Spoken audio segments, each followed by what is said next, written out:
What? Where it is? Isn't that the pool? The pool building? Yeah. Oh, that's the pool, okay. I thought that was a rooftop. Okay, now I know where I'm at. Okay.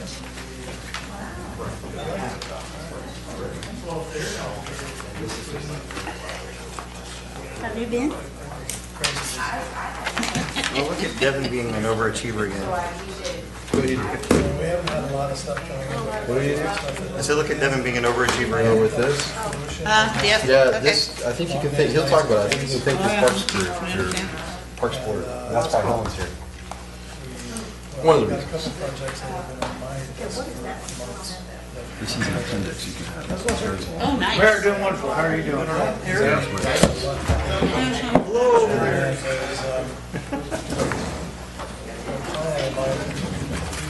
Today and said, look at this property is 5 acres in Jefferson County. I looked at it, it's a rectangle, it's clear relatively. Okay. In front of me? Yeah. And, Sugar y'all up, making, howdy. And then. For Valentine's Day, right? Yes, well, they have little hearts on them. It's a 13-hour round trip just to get there. This time we have an excuse. The survey that was like, No kisses? this is what it's going to cost to ride. Yeah. Kiss me. Because Oh, it's yeah. going to be an overnight. Filter reactions. Oh, yeah, it is. Oh, yeah, 6.5 hours each way. Yeah, 'cause I mean, especially after walking the property, I'm sure it's gonna take a day. You know, And I'm not taking my. so in the Alsace region, do they do like in Paris and kiss you on both cheeks when they see you? 100-foot hike through open. Yes, and I actually saw a movie where they kissed Relatively on, flat, actually. I mean, France and Paris, it's both Oh, cheeks. okay. Right, That's relatively. yes. But with the drought and everything, I was Remember they about to kissed say, each with the other drought on and the everything, cheeks. how's So, the? Yeah. You- I think I told you we had a foreign exchange student from Belgium that lived a foreign exchange student from Belgium when I was 14 and she was 18 and she came and lived with. I have 4 sisters, so she came and lived with us. And yeah, that's the common greeting. And I tried to greet her every chance I got. that's why you hate the cats. She's got a lovely family. She lives, I believe. I don't know if they're stateside now or not, but anyway, she looks. I saw a picture the other day, and she looks about the same. It's amazing. Just in her. She's probably 50. And, yeah. Thank you, Deborah. pardon, oh, yeah, we want you to not pay for safety. I'm not saying I have to claim her. Best friends with them right now, it's not.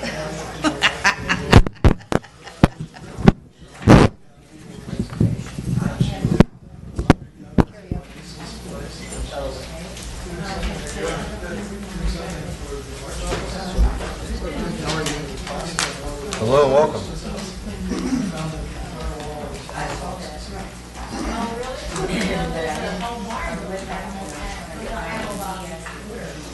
Alamo, the vendors over where we live, that barn that they that whole barn. When they were working on it, I went into the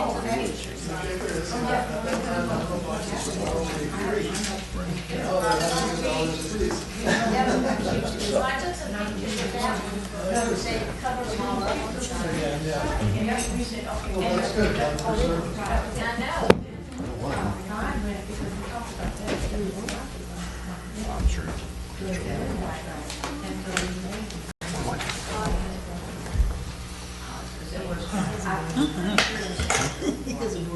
Oh, Heard from my son.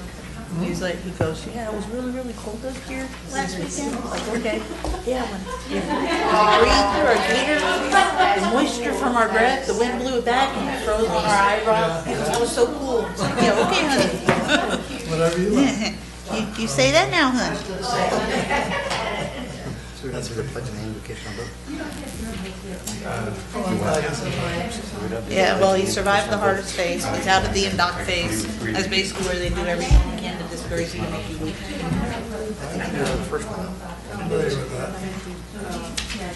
So he's in the jock phase, the junior officer candidate phase now. Yes. You know, We're laughing. when he graduates, Feel free to talk your meeting. it's I love when the our citizens. anniversary is. So we'll be flying out We got there 3 for people watching. All right, 29 years, we'll be in Rhode Island.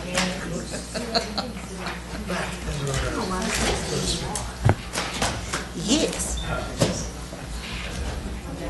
Well, there's not much Rhode Island no matter what, so. The old saying is that a lot of Texas ranchers measure their acreage in Rhode Island, yeah, I know. Yes.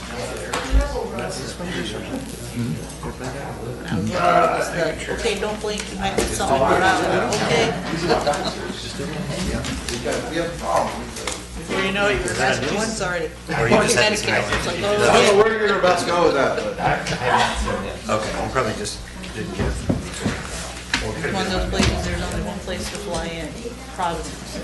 Newport's 30 minutes away. Oh, no, 30 miles away, I should say. approach path on both runways is out of state. Yep, it is. It's like, all right, we go New York one way, water the other way. What is this? I just opened the file. I know what happened. Roll it. I didn't download it, it was open. I downloaded it, I can't get it. Oh, yeah. Arthritis? That don't work. On a desk all day.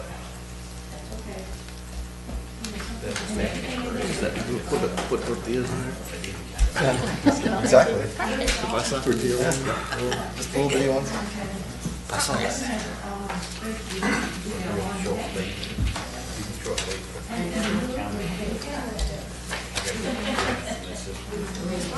We're playing billiards.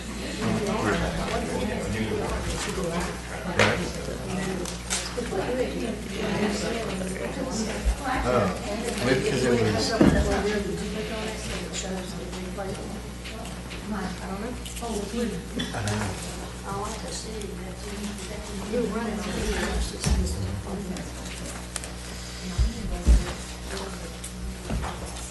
But 2:59 by my clock. 3 o'clock. Yep. Everybody ready? Ding, ding, ding, ding. Yep. All right. So we're going to call the meeting to order at 3 o'clock. We'll start with a roll call. Sheena Martinez, District 1. Paul Carey for District 2. Harold Stein, District 4. Herb Dyer, District 5. And Darren Schroeder, Mayor. Everybody's here. All right, next item is citizens' comments. Would anybody like to speak for citizens' comments? Come on up.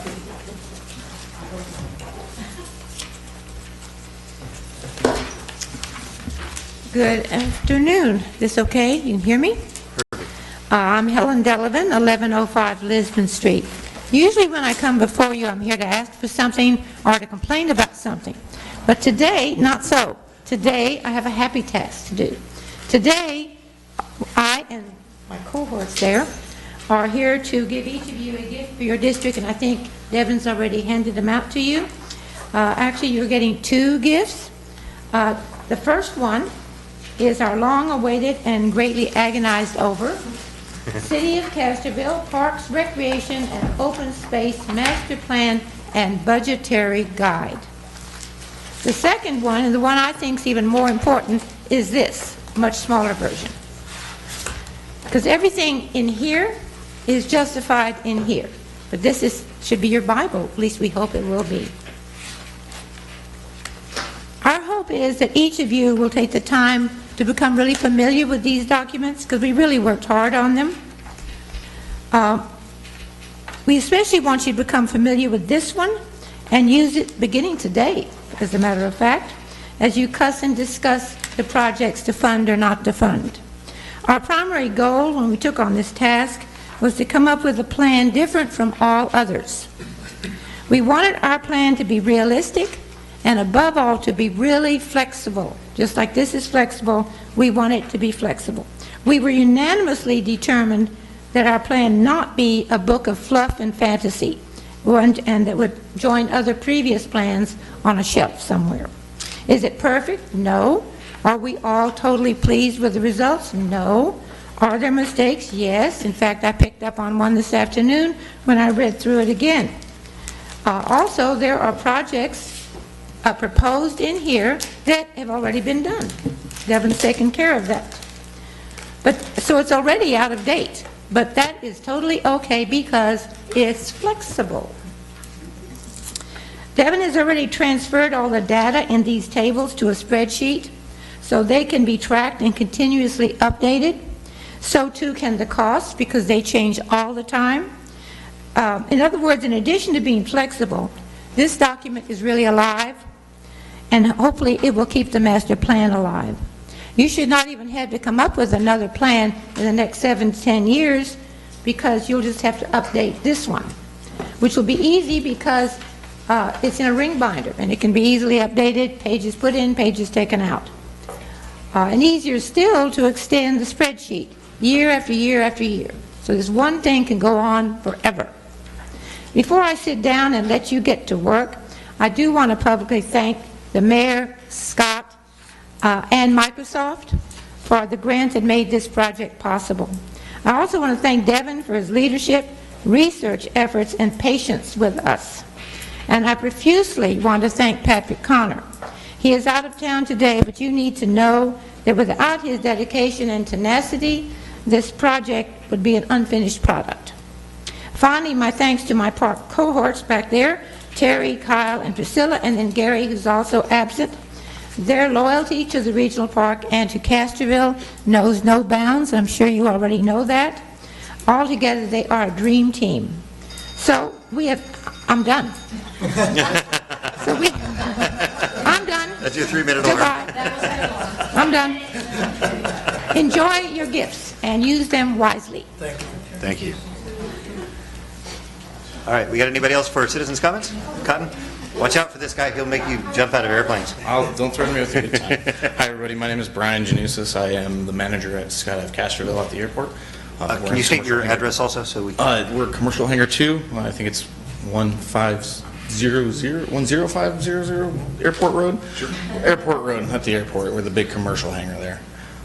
Just want to say thank you for, having the airport around and providing such an awesome space for such a wide spectrum of people, from young eagles learning to fly to our greatest generation, providing flights with the freedom flights.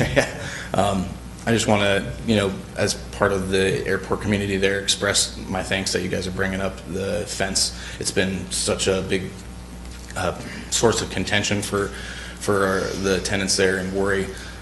Just the fact that you guys are bringing it up and hopefully can figure out some way to nip that in the butt will, hopefully go a long way to making that airport even better gem than it already is. So I just wanted to say thank you from all the people at the airport that you guys are talking about and considering it, and hopefully making that airport an even bigger, brighting star of the area and the city. So thank you very much, and hopefully we'll see all you out there for a skydive one of these days. The city is very beautiful from 10,000 feet, I promise. All right, thank you very much. Thank you. What's your last name? Brian Janusis. Janousis.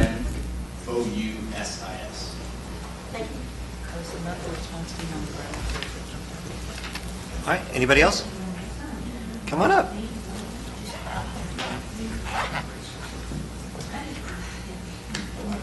Kyle McVeigh, 307 Madrid. Just real quick, thank you again for considering an animal shelter, pound, whatever you want to call it. But please don't put it so far in the future that we can't do something now. Thank you. Thanks, Kyle. All right, do we have anybody else? There's only 2 of you left, come on. All right, next item, review of proposed FY23, that should be 24, oh, no, 23 to 33, you're right. Yep. CIP projects. All right, so as you all know, we have an adopted CIP. We adopted it in 2022. And this is a living document, much like a budget. A budget generally covers a fiscal year. The CIP is intended to be a ongoing, here's how we're going to invest in the community plan. It's not all funded. We don't have enough money to pay for everything that we've imagined we might do in the next 10 years. So every year, it's incumbent on us to go in and update it, and update it in two ways. One, kind of report on what has been done and what's been accomplished. It's neat to read through this and see the budgetary implementation and budgetary guide summary that was provided to you all, and see that when you look at 2022, the city council invested a lot of money in this plan. So Lions Park, Regional Park, some of those major large dollar projects that they kind of just envisioned and imagined and hoped would get funded are already a thing of the past. They've been done. So that's pretty impressive. So what we've done, and this has been shared with you all already, but what I tried to do in the proposed CIP is identify the items that have been funded in 2022 and taken care of, give you a status report on those, where they stand, and then identify what we can afford to do with the general fund bonds that were issued, with our cash, with other funding sources, grants and the like, and then also identify what is yet unfunded. So today, the way the workshop will unfold, what we plan to do, and I want to remind council, this is your meeting, so if at any time you want to move or change or do anything differently, that's totally okay. But what we have prepared to do is present the basically worksheets on all of the funded projects. And to do that, I've got my department's heads here to do that. So John is going to present the items on the public works, and then Devin will cover facilities and parks and streets. And if you're all ready, then I'm going to turn the time over to John, and he'll start presenting basically for the different utilities. Thank you, Scott. Mayor and council. Some of these are going to be briefings because like this one itself, I just got, we started purchasing the equipment even before we advertised for a contractor to get appointed. And right now, we're still looking at May, a start date for that, to get someone here. We've got all the equipment in our yard, and that's where that one is at. And you see the budget amounts just slightly right there. And that's really the status of this one is right now. We're looking at May for a start date. Are we going to have a town hall meeting before May to brief everybody like we had talked about? Yeah, so I think once we get the contractor here, we need to have some kind of public meeting with the contractor just to walk through the project. But we'll do that once they've mobilized or they're getting ready to mobilize. We don't have a firm fixed date for that just yet. Okay. Yeah, and once we do, we'll start sending out flyers and on social media as well. If we could just make it after the 21st of April, because I won't be in town. Unfortunately, I don't think that's going to be a problem. Okay. All right, next. And like Scott mentioned, I'm going to kind of breeze through these ones that we have and stop us. If you have something or have seen something that you want to talk about that are on these sheets, let me know and we'll try and answer those right now. This next project is the infrastructure, electrical infrastructure and assessment repairs. Some of the repairs that have been, the last report we've seen was in 2012. I think Schneider had done that report. Some of the stuff was done, some of the stuff was not done. And we want to update that report, and that's what this is going to be. It's going to let us know if there's any upgrades that need to happen. Are there any hot spots that we need to upgrade? I see a lot of poles that I think should be replaced. There's those things. But once we get the engineering report for those, then we're going to start in some construction, and you can see where the numbers go back and forth on this. This is for those types of recession or reviews for that project. Really quickly, can we pop this out of the Teams window so that we can see it full screen? Nope. That's where it's at. I got to download them all, and I don't think it'll download. You should be. I think if you, to the right of the share button, hit the ellipse. I think that will allow you to open it. No, further to the right. Up there. Editing. In Open Excel.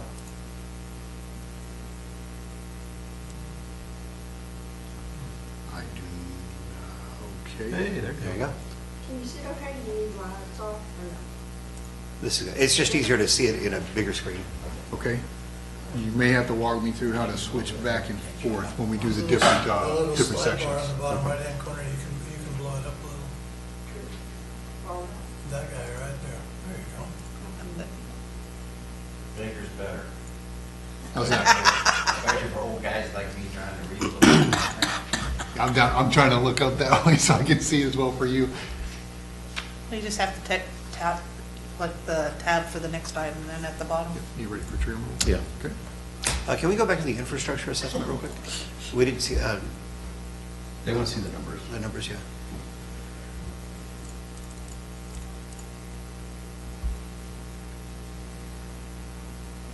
So are we gonna do this before or after the tree trimming? Because we got a lot of places in town that have the trees and the lines. We still have tree trimming to do, which is the next slide. Okay. We haven't completed, there's a lot that we still haven't completed. We have the map that we send with the updates. We just did one, I think, a couple months ago. And so there's still more to do on the tree trimming. I think that was a big help so far with this last winter storm, where others were seeing a lot of downed trees, and we thankfully Right. didn't experience too much of that. I just, with getting it out of the way, it'd make our people's lives easier to do their assessments. Yeah. If the trees are out of the way. Okay, thank you. Agreed. Okay, so we're proposing to do is this an every 2-year thing?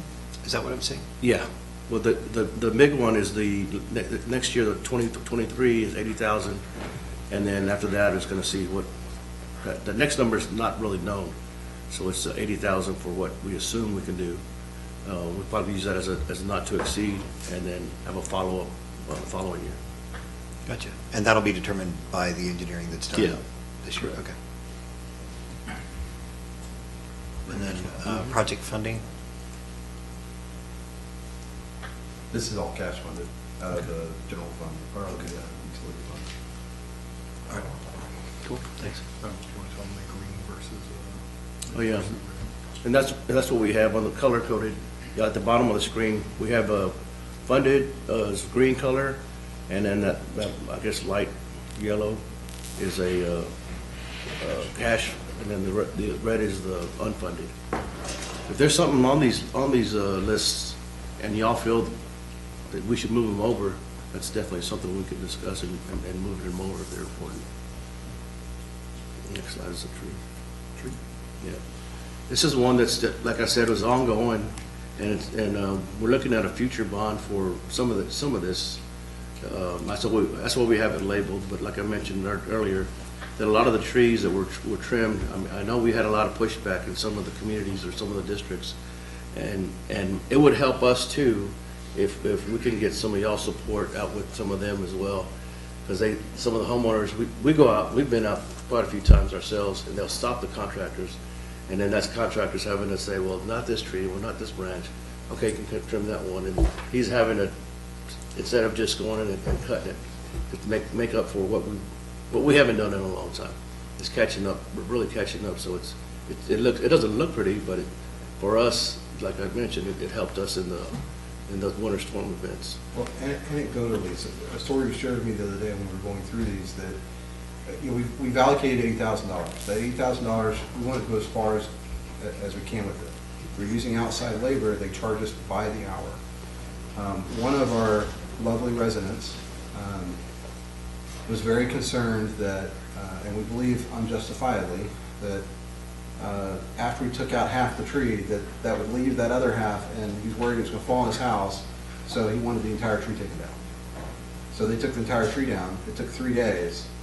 That's 3 days they could have been doing other stuff, but they spent it on that one resident's house.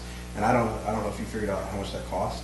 We haven't got that bill yet. But it was considerable, and we only have, y'all only allocated $80,000 a year to this, so we want, like I said, we want to get as far as we can. So when John asks for support, what he's saying is, if someone calls and complains and says, they're making my tree look terrible, please let them know that we're following a standard to maintain the electric lines, and they are not arborists. Their job is not to make it look pretty.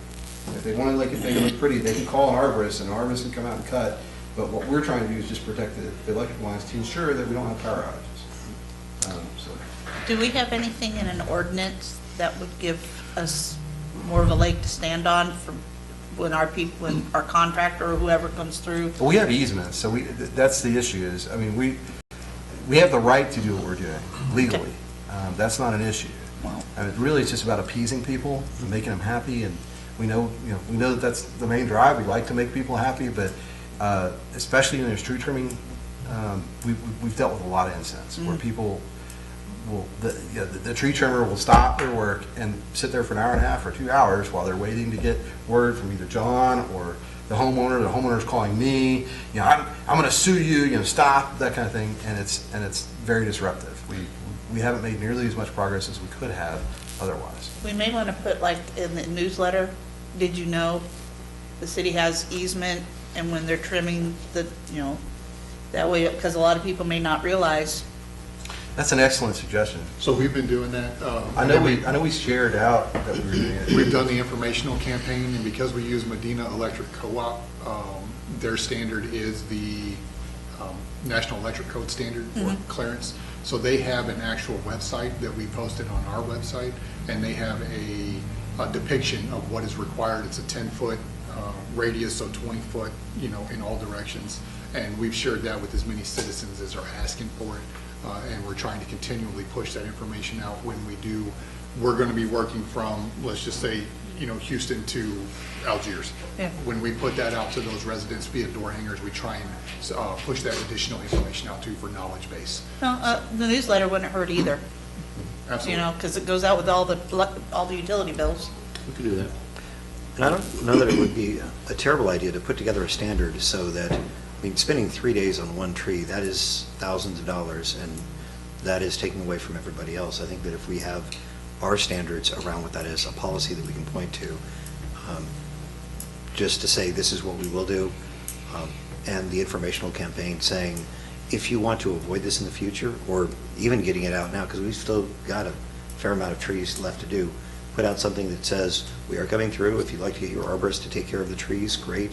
Otherwise, we're going to be cutting them for utility easement, not for beauty, and anything beyond that is your responsibility. I think that it is putting it into an actual policy that we can point back to, and that way it doesn't stop the people. They can point back to the policy with the owner. Yeah. I think that Just spending a some few head- hours on that is going to save us dozens of hours A lot of out in money. the field. Yeah, we've done a lot of that, and we'll do more.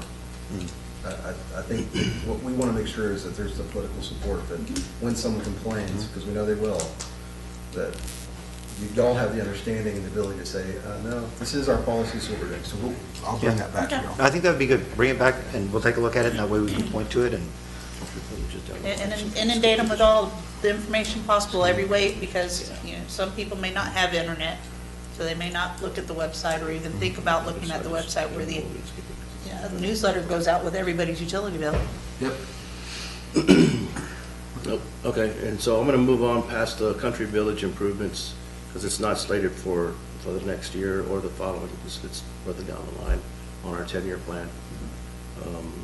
And these are, if they're in red, again, they're currently unfunded. That's correct. As well as the Castroville improvements. Since we have some work we're doing already, we're going to hold off on costs for that particular project itself. could you scroll down and just, so the engineering that we're talking about, what is the scope of that? I think the first tab that you were, Yes. no, I'm sorry, not on this one, on the very, very first tab. $80,000 that's ongoing maintenance. Hold on. Back to that one? No, it was all, I think it was the very first tab. Yeah, no, it's actually. Infrastructure assessment. Infrastructure Over to your left, assessment. yeah. Got it. There you go. Yes. So what is that for? That's for hotspots, looking for what's needing to be done, and the other ones for doing, it's quick. It's like a quick overview. The other ones are more intense of the west side of Okay. Well, we don't have to dig into it, but I would like to have more details about what is included in the scope of that engineering? That's the thing, if some of this hasn't been determined yet. I can tell you right now, both the tree trimming and this one are somewhat as swags. They're just, we know what it costs to do annual maintenance. We had it built into our budget, and rather than leaving it in the budget, we put it in CIP because it's really a reinvestment in our capital. So that's where it belongs. But there's not, as these get brought forward, you'll have a lot more detail on scope. The ongoing discussions with CPS, which we'll talk about later, there are a number of things that could come out of that that would affect the scope of future development on the west side, like upgraded lines, improvements to the substation, the construction of a new substation. I mean, there's a number of things that could be looked at that would be included in that, in the unfunded project that's several years out. Okay. Now we're going to go to, all right, Mayor, if I close this one, Yeah, you can it'll close go that. back to Teams. Minimize that one, Okay. and there you go. Resume, you can resume it, yeah. Cancel that. Okay, so now I can close this, go into gas. Yep. Okay. And then go to, It's up next to close, the dots next to okay, close. the 3, and then edit, and then open in Excel.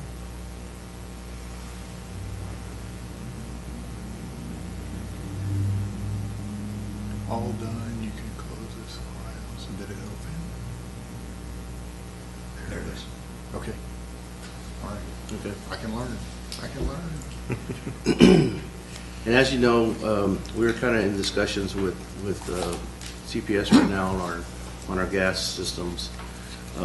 Our system itself is over 60 years old. It's seen its heartaches and it needs improvements in some area. We've been told that by CPS that we have a capacity, I guess, consideration that we need to be thinking about. And this here is for somebody to come in and do a capacity analysis for us, to put it in GIS. Right now we converted our maps, our gas maps into GIS, but they're not accurate. They haven't actually gone and shot the line that the line is there, but it's actually here. So we need somebody to go and tell us and verify that if it says 4-inch, that it's actually a 4-inch. Something that would get us better results. And this cost here is for that project. We've reached out to a few people and they're interested, but they want more information. So Can you scroll down? Because I think this is the one I messed up on. Right, yeah, I have it as private.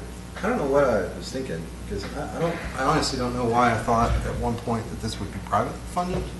I can't think of a good reason why this might be privately funded. Well, I think portions of it could be if we're doing it for gas capacity for new development. Yeah. Yeah, potentially. I mean, but usually developers, they'll come in and they'll ask you, what's your capacity to serve, whether it's water, sewer, or gas, or electric, or what the case is. Scott, what I have on the agenda Huh? It's is different. not those. One of them is, go back up a little bit higher, What are you doing about? right there, go down, The numbers? keep going down. Right, stop, that 93,000 contingency, Yeah, but it doesn't. that's not on. That's not what on we our- have. Yeah, he said they were updating that up. Oh. Well, this is, I'll tell you, this is unfunded, so kind of almost doesn't matter, but Okay. Yeah. it's not built in our bond. I'd had it down as private funding, I saw but I that. can't think of, again, I don't know that you could get a developer to pay you to do a capacity analysis to figure out whether you can serve him, especially if it's going to be several $100,000 or tens of thousands of dollars for that matter. But it is something that, yeah, and again, our gas system, we're in the midst of trying to determine, are we going to try and, are we going to continue with CPS managing it? And what's that going to be? What rate will that be ultimately for our gas payers? Are we going to try and find someone else to manage it? And what would they charge us, basically in a similar arrangement to CPS? Are we going to do it internally? And what does that look like? And what are those costs? Or potentially we look at selling the system. And I'm working to get all that together for you all, because we don't have to make a decision until, I can't remember when our contract's officially up. Right in August-ish. Yeah, until August. August, So September. have ongoing discussions with CPS to get a better idea of whether or not that's really their best offer. Our easiest and lowest hanging fruit at this point, given some of the conversations I've already had, is that we're able to continue with CPS, but at a lower rate than what they initially proposed. That would be the best outcome, and so that's the outcome I'm trying to push for. But so far, CPS has not moved much at all on their cost. And just help me on this one, engineering 310, and what's contingency? I don't know. I honestly. That came up after we met yesterday. And said, Okay. You don't have a contingency there, so. Oh, okay. So you just put the number in. All right. So that's just a fudge number, could be 400, could be I 403,000. I just took a percentage of that, yeah. John's on and up to it. It should be 310, but it may be as high as 400,000. Right. About a 30% jump, yeah. Okay.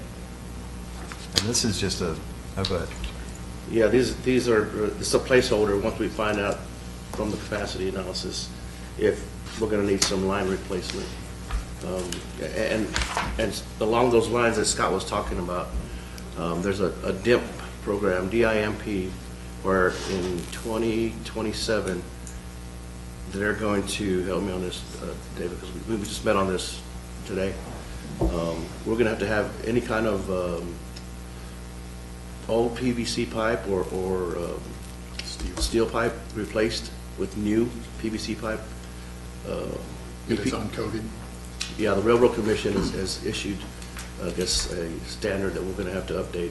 Because a lot of cities are like us that haven't updated their systems, and we're going to have to do something. Do they mention whether or not there'd be any funding available, or is There's it a all- slight, yeah, it's not a full funding, but there is some monies out there that they can help with.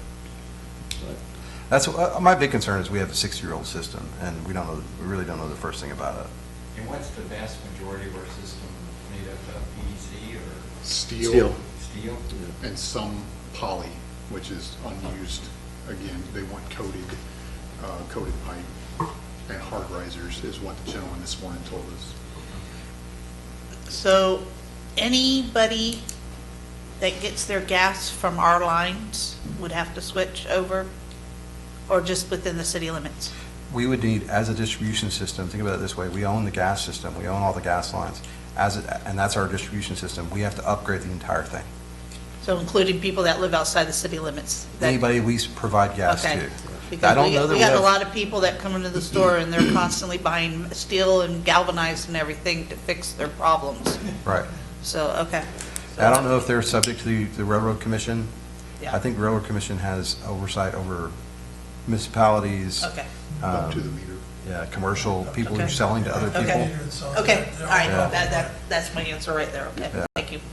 So that's something we're going to have to think about. But it's going to be, I would be shocked if it's going to be a funded mandate. It might be partially funded. Yeah, it's but partially. I fully anticipate it's going to be an unfunded mandate, because you think about the number of issues, the number of cities that are in the same boat we're in. Not ready yet. This is an incredible expense. Yeah. And, yeah. Let's see if I can do this again without jacking it up. What's next?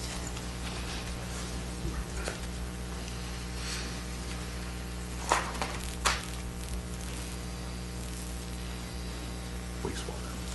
Okay.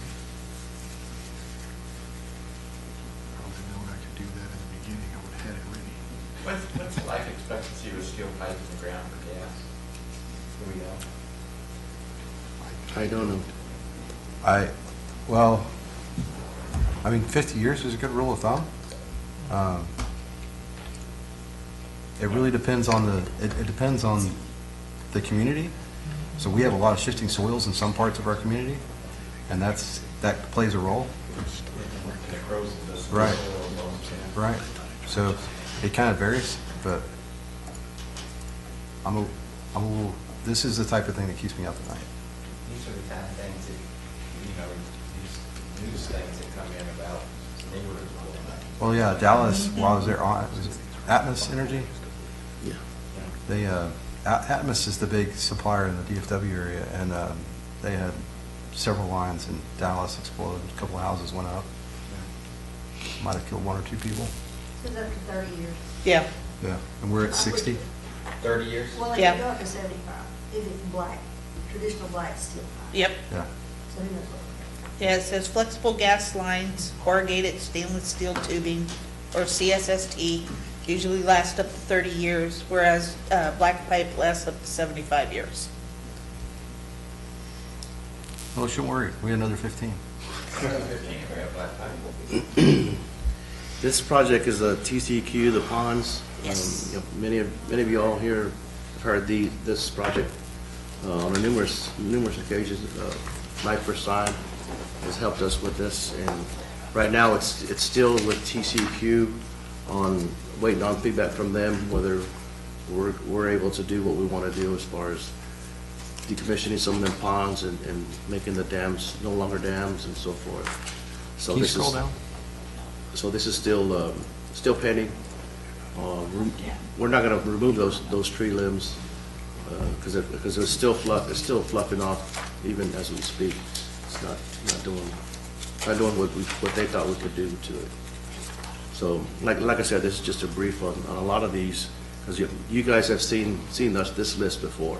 Well, the thing to note on this, though, is that only the part, like, we funded the continued engineering.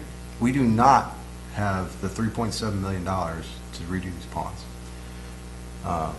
So that is not funded as of right now. And in the year that occurs, if you look at the broader CIP, I put it in red, so it'd be a little bit more noticeable on the file that I sent you all. And then I highlighted in red all of the multi-million-dollar projects that fall in that year. We have $14 million of public works projects that come due in 2025. And we don't have a way to pay for them as of right now. But we're still planning on breaching the ponds soon, right? Well, no, because that's part of the 3.7 million. Okay. So unfortunately, no. All we're going to do is engineer a plan and talk to TCU about what that plan is. Okay. And then we are working with the United States Army Corps of Engineering.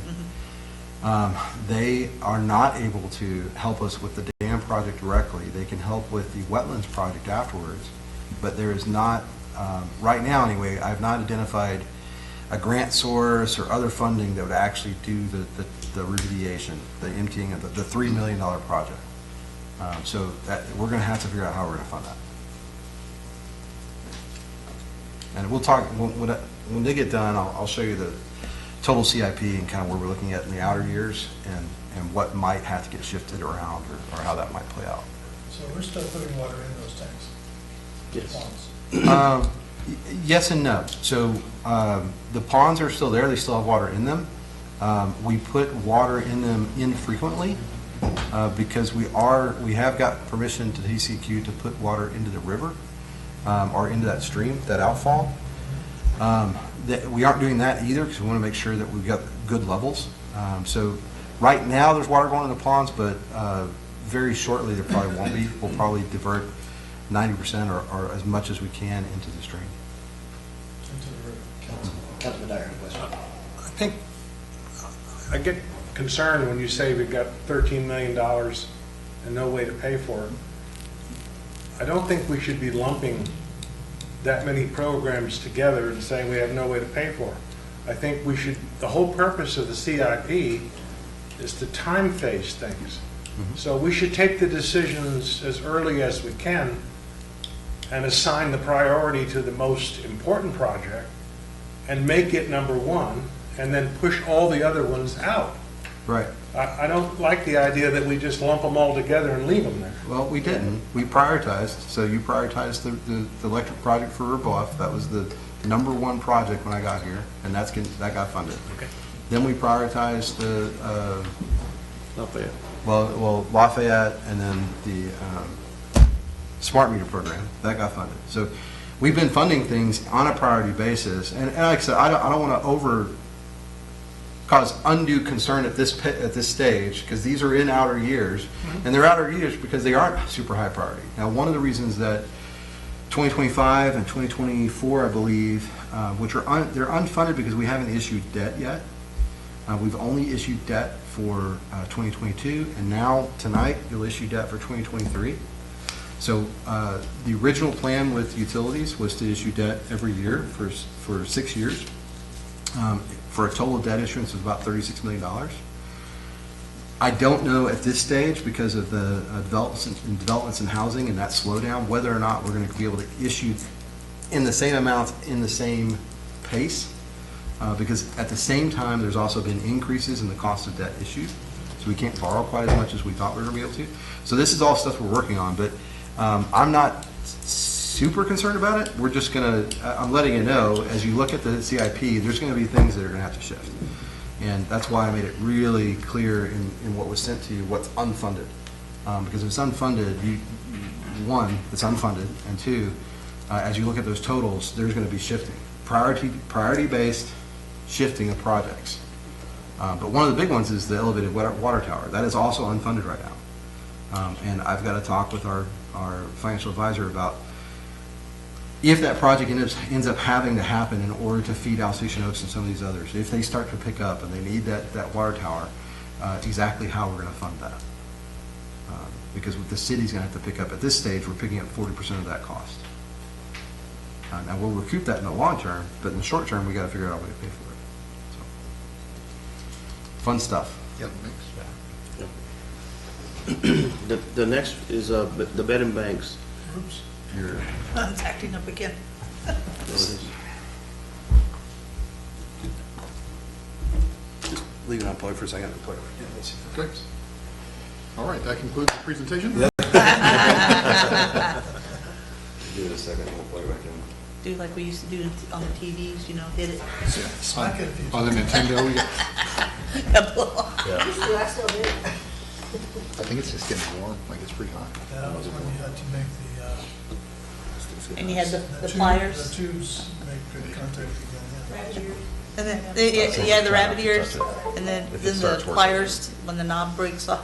Yeah, the vice grips. Yep. Just clap to the TV head knob. Yep. Good old days. Okay, so we're back to good.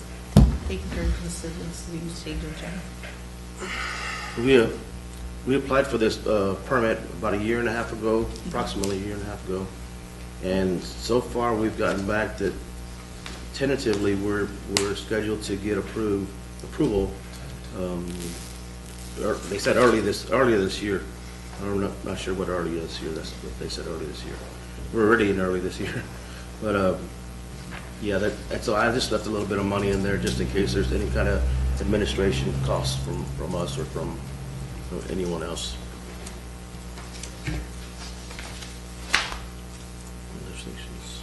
Lift stations upgrades. Right now we have I guess like you all know, an older infrastructure, as well as some of our pumps and motors and electrical as well. We need to redo our lift stations. Right now we have two of them that we're looking at. One is the Regional Park lift station, which Respect is looking at doing. They're going to have a report for us probably next meeting or part of the following, depending on scheduling wise. The other one is the Country Village. This is a picture of the Country Village lift station. There you can see that there's no the fencing needs to meet TCEQ requirements. This is one area that we might even need to expand some of the area depending on the generators and so forth that we got scheduled to put in as well. But those are some of the issues that we're gonna have to deal with when we get to that point. Now, you show this as a funded project or a not funded project? So Green was funded? Future bond is what I had. I don't know if that's correct. Mm-hmm. Yeah. I believe that's right. So that the Country Village lift station is funded right now? I'm sorry to hear you. The Country Village lift station is funded right now? I had new bond. Yeah, I believe so. If you'll See pull up, here. can you kind of look at the Excel that has, All CIP? should be far left, yeah. Yep. And wastewater, and we're on this one right here. Lift stations. Yeah, I have new bond. So those, Oh, no. yeah, that can't be right. It's this one. Yeah, So how I'm funding this, that is funded, but how I'm funding that is through the impact fees. This is one of my creative uses of available dollars. You have $921,000 sitting in an account that is gathering dust, if you want to do it that way. It's the impact fees we've collected from developers over a decade. And they can only be used for specific types of projects that deal with capacity and increasing capacity in the system. And these lift stations meet that criteria. So my proposal is that we utilize those funds to pay for this project. It is not bond funded because there's not enough money in the bonds to fund it otherwise. So if we don't use the impact fees, this is not a funded project. But that's my proposal, is to try and use our existing funds to pay for that. Get that corrected. Julie, do it. Do it later. Yeah, so that probably needs to be in other, that 1.1. Okay. There's a portion of it that we had that was, that's coming out of the bonds, but it's only the engineering, I believe. Construction would all be,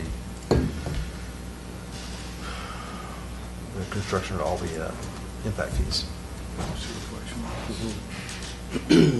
This one's up here for this year is because we televised some of the lines that are going to be within a project that I'm going to bring to y'all soon if this gets approved.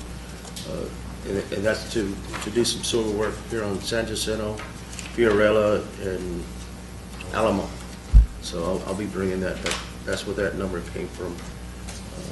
And this is also based off the CCCTV, where actually I think that's a picture of one of them. Where there was an offset, and there was a worse one, I think, at the bottom of the hill here on Fiorella and 90. And might need to do a point repair and fix that. What's wrong about? This project, Fiorella and 90. What's wrong with it? It's almost collapsed. It's an egg-shaped pipe. With cracks. So the San Jacinto repair, is that a slip line or is that pipe burst or what is that? On the water? Wasn't that sewer? Like this, yeah. We haven't gotten what they're going to. You haven't got that far? Okay.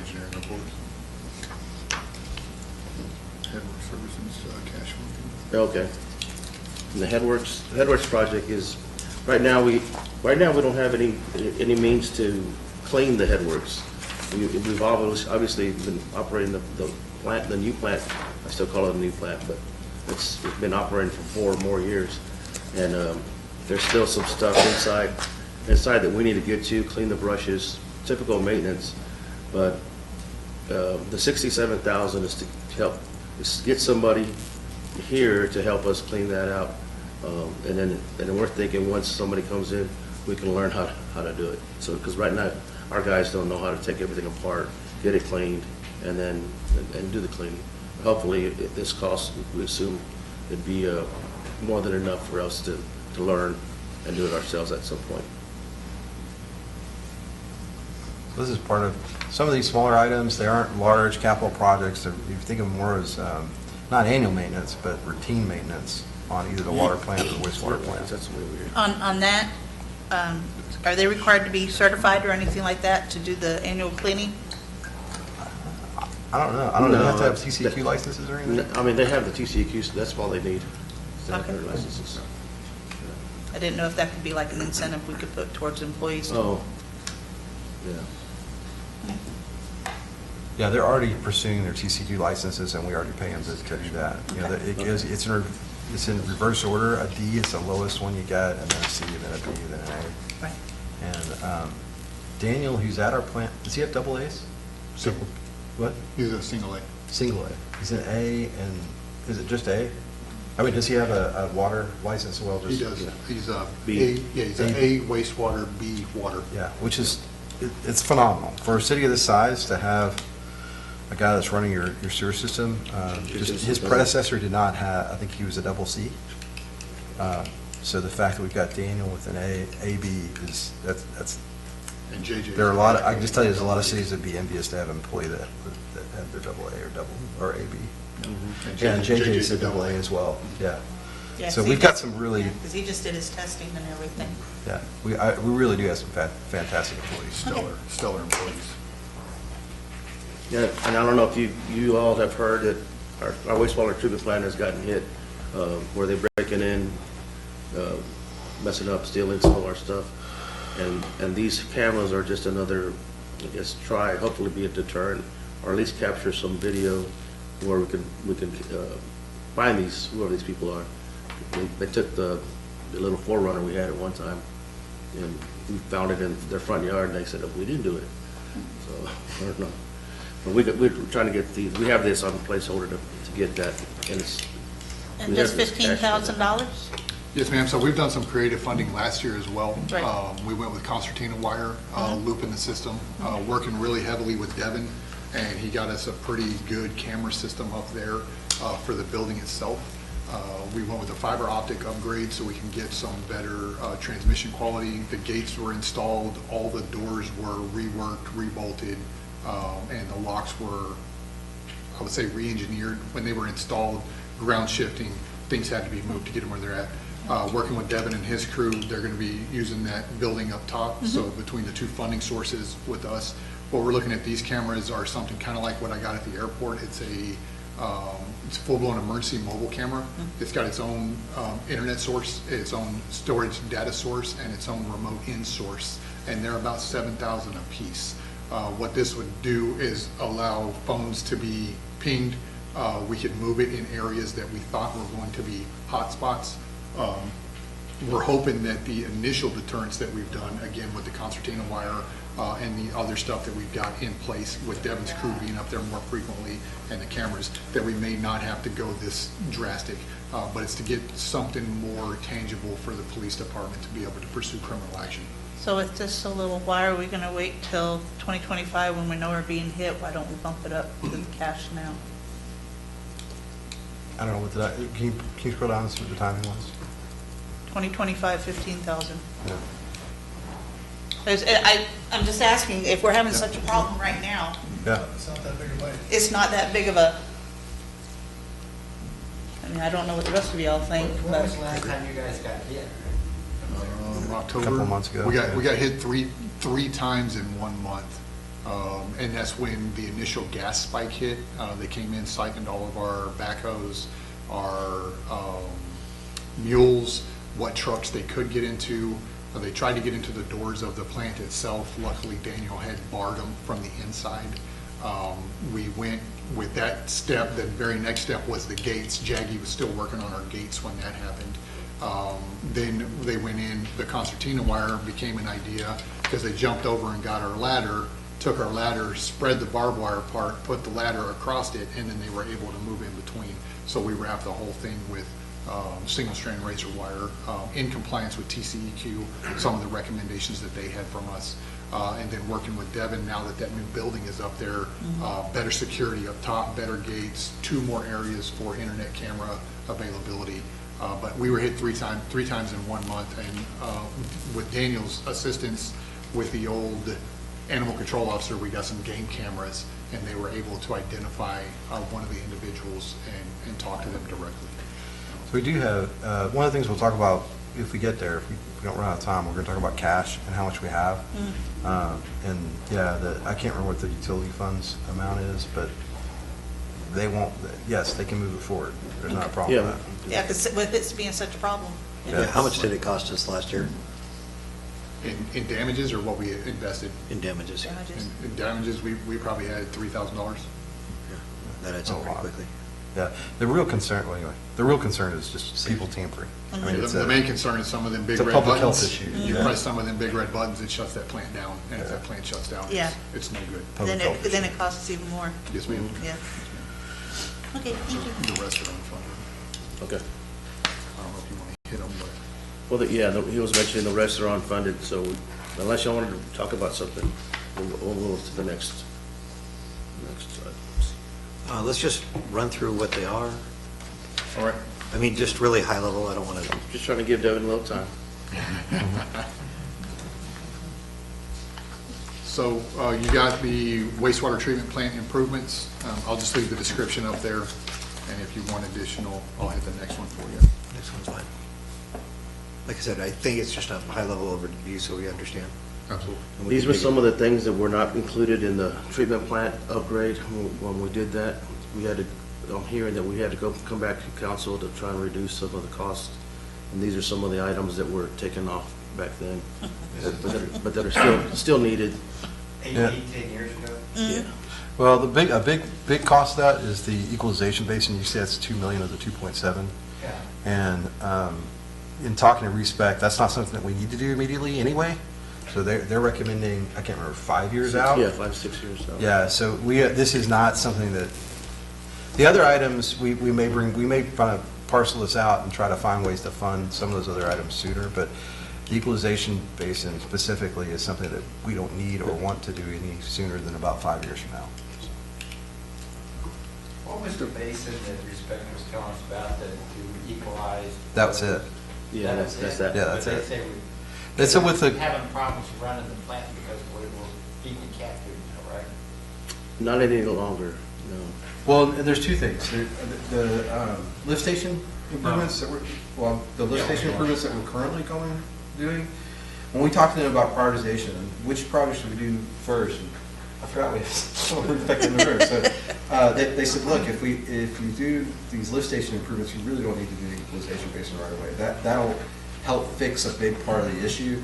The sewer line improvements that we're talking about, all of that's connected, and they've kind of given us a priority of here's what you do first and what order. And that's what has informed the CIP and what we're choosing to fund in the order. So we're good.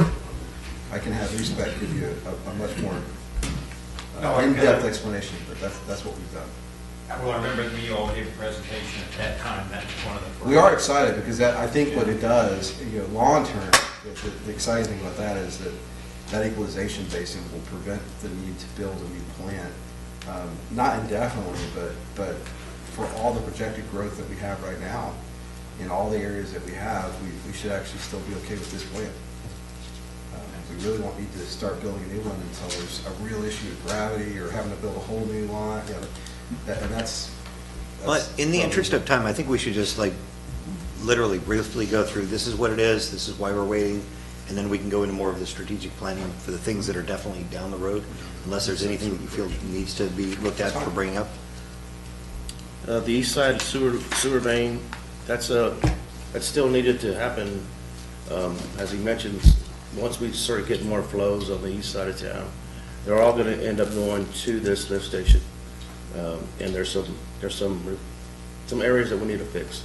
And I put it at 2025, but I probably could move it out some more depending Can you on. scroll down so you can see the amount? Depending on when development starts coming in. I've talked to developers and they're saying they're having a hard time getting transformers and a lot of equipment that come with building the home. So hopefully that picks up sometime. But this one is to fix what was left there. A new road, we didn't want to do anything to the new road we moved down to, because we're talking about anything we do with the ponds. Well, if we do a new road now, then it's going to affect this, and we might have to redo this road at some point. So we said, let's push it off till the ponds happens. East side sewer plant, that's when we do pass, like Scott was saying, and when we get to a point where we won't have any more room at the existing plant at the top of the hill, that we start looking at either doing a 0.5 MGD and slowly getting that, or do we bite the bullet and go to a 1.5, which is the next slide. Because I've also been With our existing strategy, we can hit another 5,000 EDUs, can we? Mm-hmm. Okay. Yeah, So so hopefully hopefully we we're don't going to get- do the equalization basin. Yeah. I can't remember what the number is at the current plants, like 2,600 or in that range. We've got different things we have to do to get to that number. We have to go to TCQ and apply and do some other things, but we've got more room, quite a bit more room of capacity in our plant, especially as we make those lift station improvements. But yes, eventually, once you get past that, once you do equalization basin, that's going to buy you, could be a decade or more, 2 decades. It depends on how much growth there really is immediately around us. Hopefully we don't have to deal with that.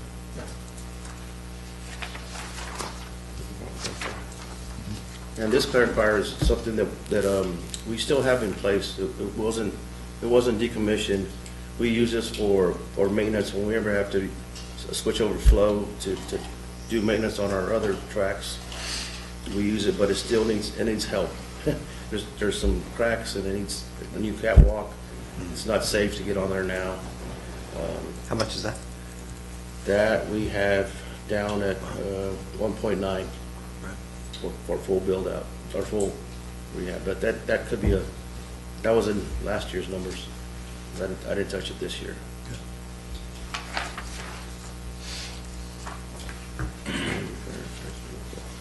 Oh, this is something that we're looking at. We weren't sure with some of the stuff that I'll point back here to the Respect was helping us with. When we're televising that line, it actually looked a lot better than it was. We thought it'd be. There's still something hung up in there that we want to get in there and televise it, clean it if we can, and televise it, or we have to extract it with cutters. We'll see what we have to get into, but this is also a placeholder in case we got to do that.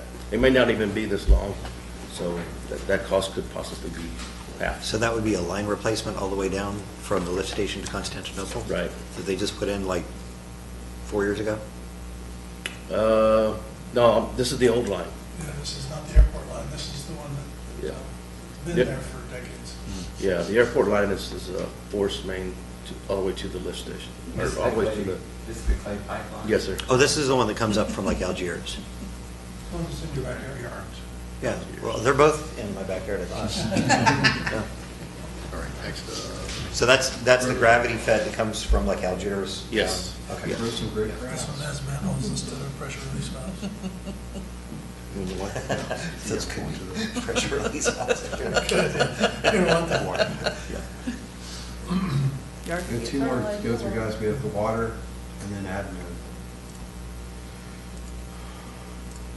Next one is the annual water replacement program, while he does that, is for the west side. Next year, we have like I mentioned, the Fiorella, Alamo, and San Jacinto project. Kate Freeze is doing that for us, and right now, we're estimating that water line project to be approximately 1.3. And there's also some engineering costs. And keep in mind, one of the things we were trying to time was street repairs. So the reason these streets are not getting done is because there's water and sewer to be done. So we're trying to get this water and sewer down so we can do the streets. Like we're doing in River Bluff, we're doing the electrical before we even think about doing River Bluff. That's correct. To cut new streets. And that one's funded, and SCADA's funded. Okay. And the SCADA system, I'll let you talk about this. The SCADA system is a legacy system that we currently have. It's being phased out, kind of like Windows 95. So we have a contractor that's in Longview. It's generally greater than a 6-hour response time if they respond. They typically won't respond till a Friday. When they're headed down this way, they work on us Friday, hope that it's done by the weekend, and then schedule us for the next upcoming time. With this SCADA upgrade, the Medina Valley Well has another contractor that's willing to work with us. They're awesome and have shown us several different programs that will upgrade our system, will allow us to remote in from wherever our on-call guys are. They won't have to beat feet back here to the Public Works building, look at the screen really quick, determine what's going on. They can actually get it on their work phone. They can remote in with a password, and they can reset as necessary to clear the fault that has occurred. So that's the system and SCADA upgrade we're looking to go to, and it keeps us on more of a quick informational basis. So instead of a customer having to call us and tell us they're down, we're going to get more instant repeatability on customer response, customer service by going to a better system. We already started this process. David touched on it, but when we put in the Medina Valley as well, we didn't even have the option. If we wanted SCADA there, it had to be new SCADA. And so that gave us an excuse and an opportunity at the same time to go ahead and pull the trigger and start this upgrade. But now that we have it in Medina Valley, we need to now extend it to the rest of our system, which is what this will accomplish. And most SCADAs are proprietary, So when you get a contractor, they're the only ones that have the network login and password. The system that Scott's talking about that we've gone to, we own it. We, the city, own it. So we just have to find contractors that are willing to come in and work on it, and we've got some phenomenal ones that are willing to be partners with us. So it's like the military, when they give us ours, we're the administrator. Yes, ma'am. Okay. Next one's unfunded, or no, sorry, it's cash funded. Oh, yes. This one's for the phase two for the new development, the developers that would come to us. And I'm looking for future growth. Okay, so this is the engineering for Phase 2. The build-out plan, this is the $15 million elevated tower. So the $15 million isn't funded, but all the engineering is. This one states $1 million. Where does it say 6? Oh, in that case, again, the engineering's funded, the construction isn't. So, and the reason it's 6 is that's our portion of construction and engineering. So I think the construction was, and I thought it was actually more than that, because I think the construction is 6. It's $3 million a year for 2 years, but like I said, currently that's not funded. Okay. It Only just doesn't the- reflect it in these numbers. Can I ask a question on this one? Mhm. During the airport regulation discussions, it was mentioned that this is going to have to move. Have we taken into consideration the cost to move this tower so it's not in the contested? Yeah, so it's not, yes. So that, Respec's also working on a design there, and they've got at least one other, if not 2 other options. In fact, I think they have 3 options for what a non-elevated water system would look like, and how much would be built, and whether we build it all at once. Thinking about the funding constraints that might exist, one of the things we're looking at is instead of building $1.5 million or 1.5 million gallons elevated, we might only put $1 million on the ground and use booster pumps and that kind of thing to get the pressure that you need. And we may only build $0.5 million at a time, put 0.5 million gallons on the ground and then build it out. In my experience, you're better trying to build it all at once, because if you delay 3 years, you could very well spend 40% more in those 3 years. But that's all stuff that we're still working on. But the location issues resolved. It's being resolved. We still, the issue is when you get over a certain size, TCEQ requires that you have an elevated tower. And so that's not going to go away. And we have some tricks and ways to get around that by bifurcating the system and making sure we don't exceed the number of connections that TCEQ requires on any one given system. But eventually, at some point, we are going to have to build an elevated tower, and we're also looking into that. Where would that go when we do that? Very possibly it could go on Cross Hill Tank, or on Cross Hill, where we already have what basically acts as elevated tower. That's not a great location because it feeds into the old part of the city. If we were to put it on the east side, the newer part of the city, it will probably go out kind of towards the high school, the DeCock property, somewhere out there. But that is a problem for 10 years from now. It's not something we have to worry about today. The rest are either privately funded or unfunded. So, Yeah, David was reminding me, the rest are privately funded or unfunded. This is one that you may hear more about, this particular project, because I think I have a funding source for it already. I'll talk to you about it later. And this project here is, we reduced down to I believe it's a 6-inch AC water main going up 471, and we lose pressure, we get a lot of complaints that we lose pressure toward the end. We had talked about upgrading that pipe to help with this project. The thing to know is, scroll down on that one, if you don't mind. I don't know what I On that particular project, which is unfunded, it feeds an RV park and a couple of residences, one or maybe a couple more. Normally, when you build onto a line, the developer pays to upgrade the line or bring it to the capacity they need. That did not happen in this case. I don't know whether there was an offer made and someone said, I'm not doing that. We said, okay, well, then you're going to live with low pressure. Or if the offer was never made and it just is what it is. But Something just to keep in mind is the policymakers is, this is a 700,000, essentially you're building a $700,000 water line to service an RV park and a couple of residences. Is this the one that neighborhood out there? No. No, okay, all right, This is not Creekside. okay. The others are unfunded. I don't know if we have a Creekside project in the CIP. No. That's something we probably need to consider adding. We need to look at that. So we did get some estimates from the engineer on what that would cost, right? 2 point something. Next one's the upgrade of the airport well system. We had this in here for the possibilities of somebody coming into that area, and we'll need some improvements done to that airport and the well. So it was a placeholder that we set in place for a while. It's still a placeholder. Cross Hill Tank is the distribution system. It's funny, it's on the top of the hill, but right next to this area, we can't serve these people. We need a booster pump or something to kick back water immediately right after we discharge. So there's some work that needs to be done if we're ever to serve that hill, those people on that hill, and anything I guess west of us. These are the houses right below the tank on the side of the hill? Right. These aren't the houses, these are the lots, though. Lots, yeah. Oh, The empty lots. These are the undeveloped lots. The Now, undeveloped lots. I've said this before, I don't know this, I don't think it was a problem saying it in open session. Yeah, I would love to see the city try to acquire that land if possible, just because I think it would.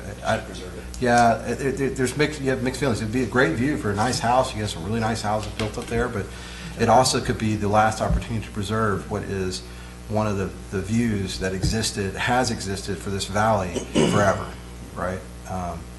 And to be able to see Old Town Cashville, that kind of thing. And I don't know what it would cost to acquire those, but that's something that I think would be interesting to explore. At least a couple of blocks at the top. The next one is the Hillcross Tank Road. If anybody's tried to get up there, it's pretty tough to get up there. I tried on my mountain bike a few times, but That's pretty tough. So we've discussed this internally. We'd like to actually get it engineered. We don't want to put lipstick on a pig and just, grade the road, put chip seal on it. The water that comes down is gonna eddy current under, it's gonna wash it away. It'd be really nice to get a solid plan and then earmark money over the next couple of years to execute that plan, to make that a serviceable road. You have the money in your fund balance to pay for that if you wanted to.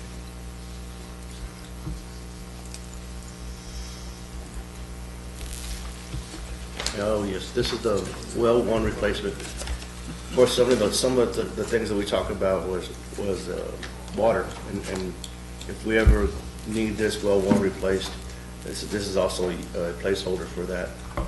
We also talked, the reason it's so high is we talked about making an elevated storage tank somewhere on this side of town to support the city if we ever had to.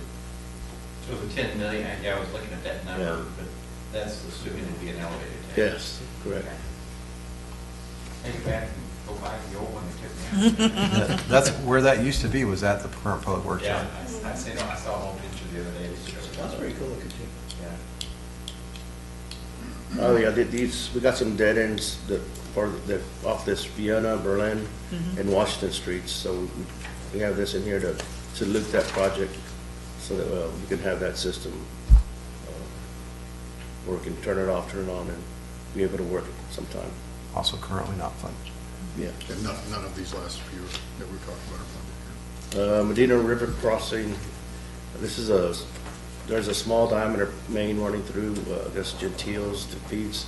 One of the services there is a 6-inch and a dead end, so this would be I guess improving that line at some point in the future. There'd be $1 million to do that. And how many, and I know you want to loop it, but without the looping, there's just a single residence? I don't know the linear footage on that. Well, isn't this about getting a second straw across the river? Isn't that what this is? That was one talk about doing that. I mean, I thought that's what this was, this Medina River crossing. I thought we only basically have one straw going across the river to the east side. And to bring a second straw across it somewhere, and what we're kind of looking is up near north of 90, up in that area, somewhere kind of towards the park, towards the, They also have a half mile of loop to put in to connect it to. yes, so that's why there's cost, but the advantage is now you have redundant systems and redundant supplies, east to west and west to east. Whereas right now, if something happens to that one line, you're dead in the water. We are looking at future development right there adjacent to this block off of Lower Lacoste Road. It's a big block. Big block, yeah. The next three, But to have a loop system right there would be Right. advantageous. And a bigger, how much bigger are we looking at? Because it says how it's a small diameter. We're looking at what, 8, 10 inch? Probably 8 or 10, you're right. Okay. More like 10. the next three are just generator placeholders in case that grant we've applied for the other wells don't go through. We've identified the main wells, or the main generators where they need to go for each well. We should know with, again, spring of 2023, so the next couple of months, whether or not we're going to get that generator grant. All right, that's those. Then the last one is admin.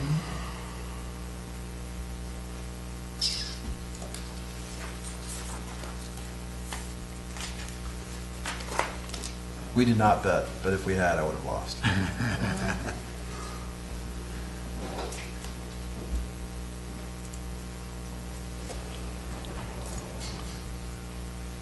No, I apologize. If I would have known how to do that in the beginning, I would have had them all open. Learn something every day. We reserve the right to wake up smarter tomorrow than we did today. That's right. Yes, sir.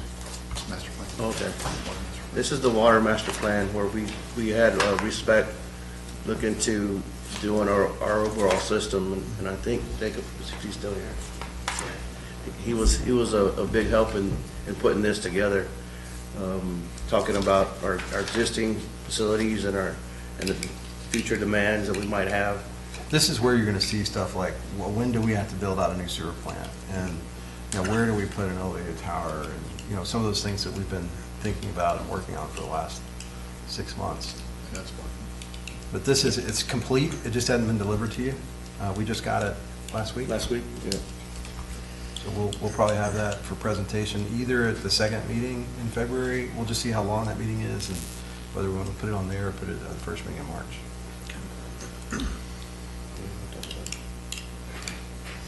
It's just cash and unfunded. Okay.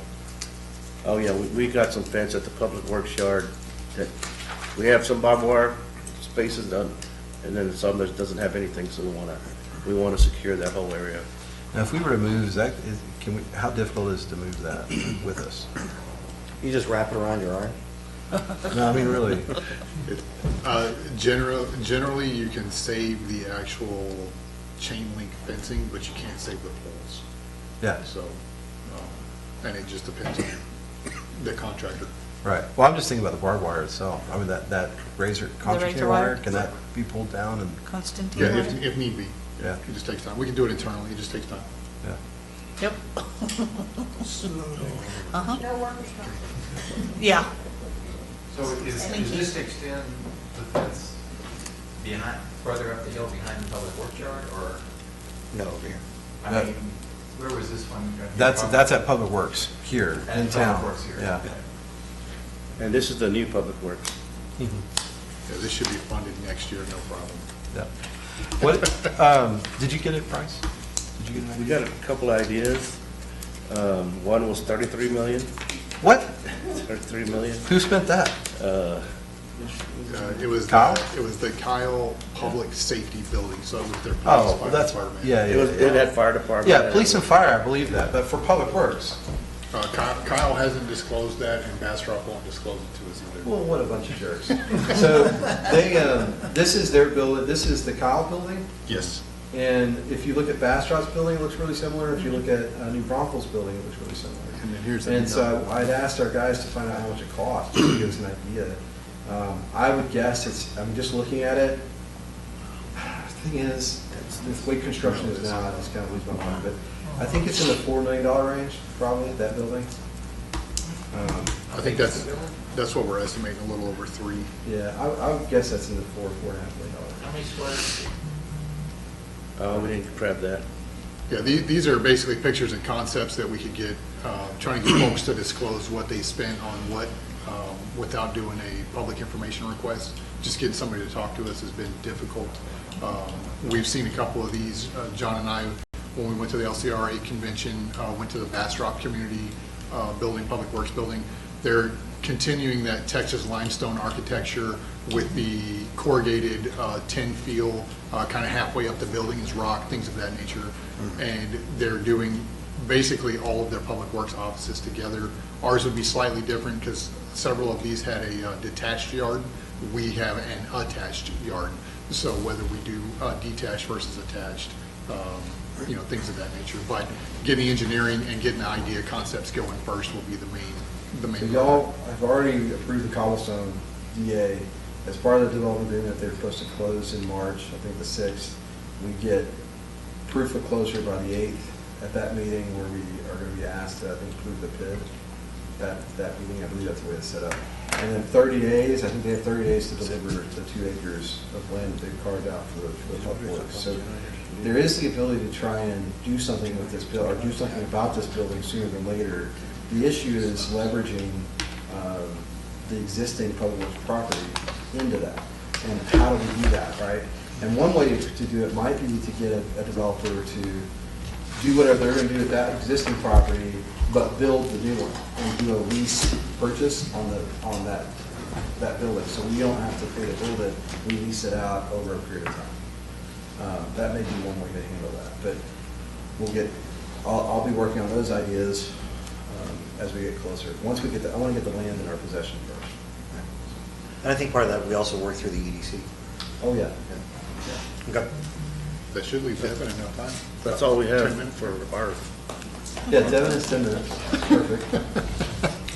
Just to let you know, I am going to have to step out in about 10 minutes. Oh, great. I'll hand the meeting over to Mayor Pro Tem.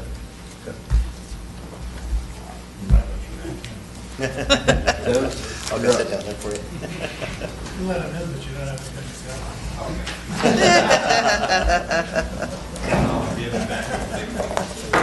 I believe the Waffles, Kyle, and Josh. They're taunting, aren't they? Or, yeah. Pretty good. All right, now we're all done.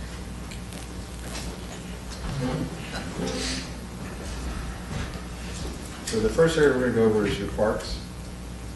There are some items that we didn't create sheets for. Those items I'll go over. And that generally explain some other stuff. Devin has put some items at each of your seats for blow-ups of the regional park and Lions Park improvements that you see in the sheets.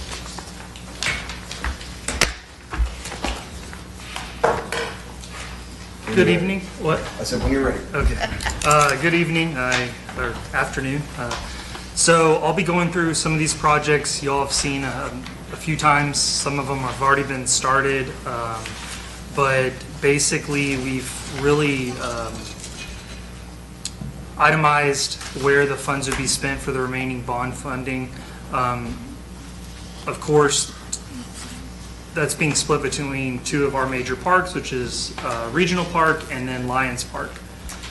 So one of the items that we've already started on due to inflation and the cost estimate of $50,000, $70,000 increase is the bathroom at Regional Park. That's in the state approving engineer phase. So on here, you'll see this is not the design. This is the building design, but not the outside architecture look. It's the same kind of design that we have at Lions Park, you know, more of those earth tones, not pink or whatever color this is.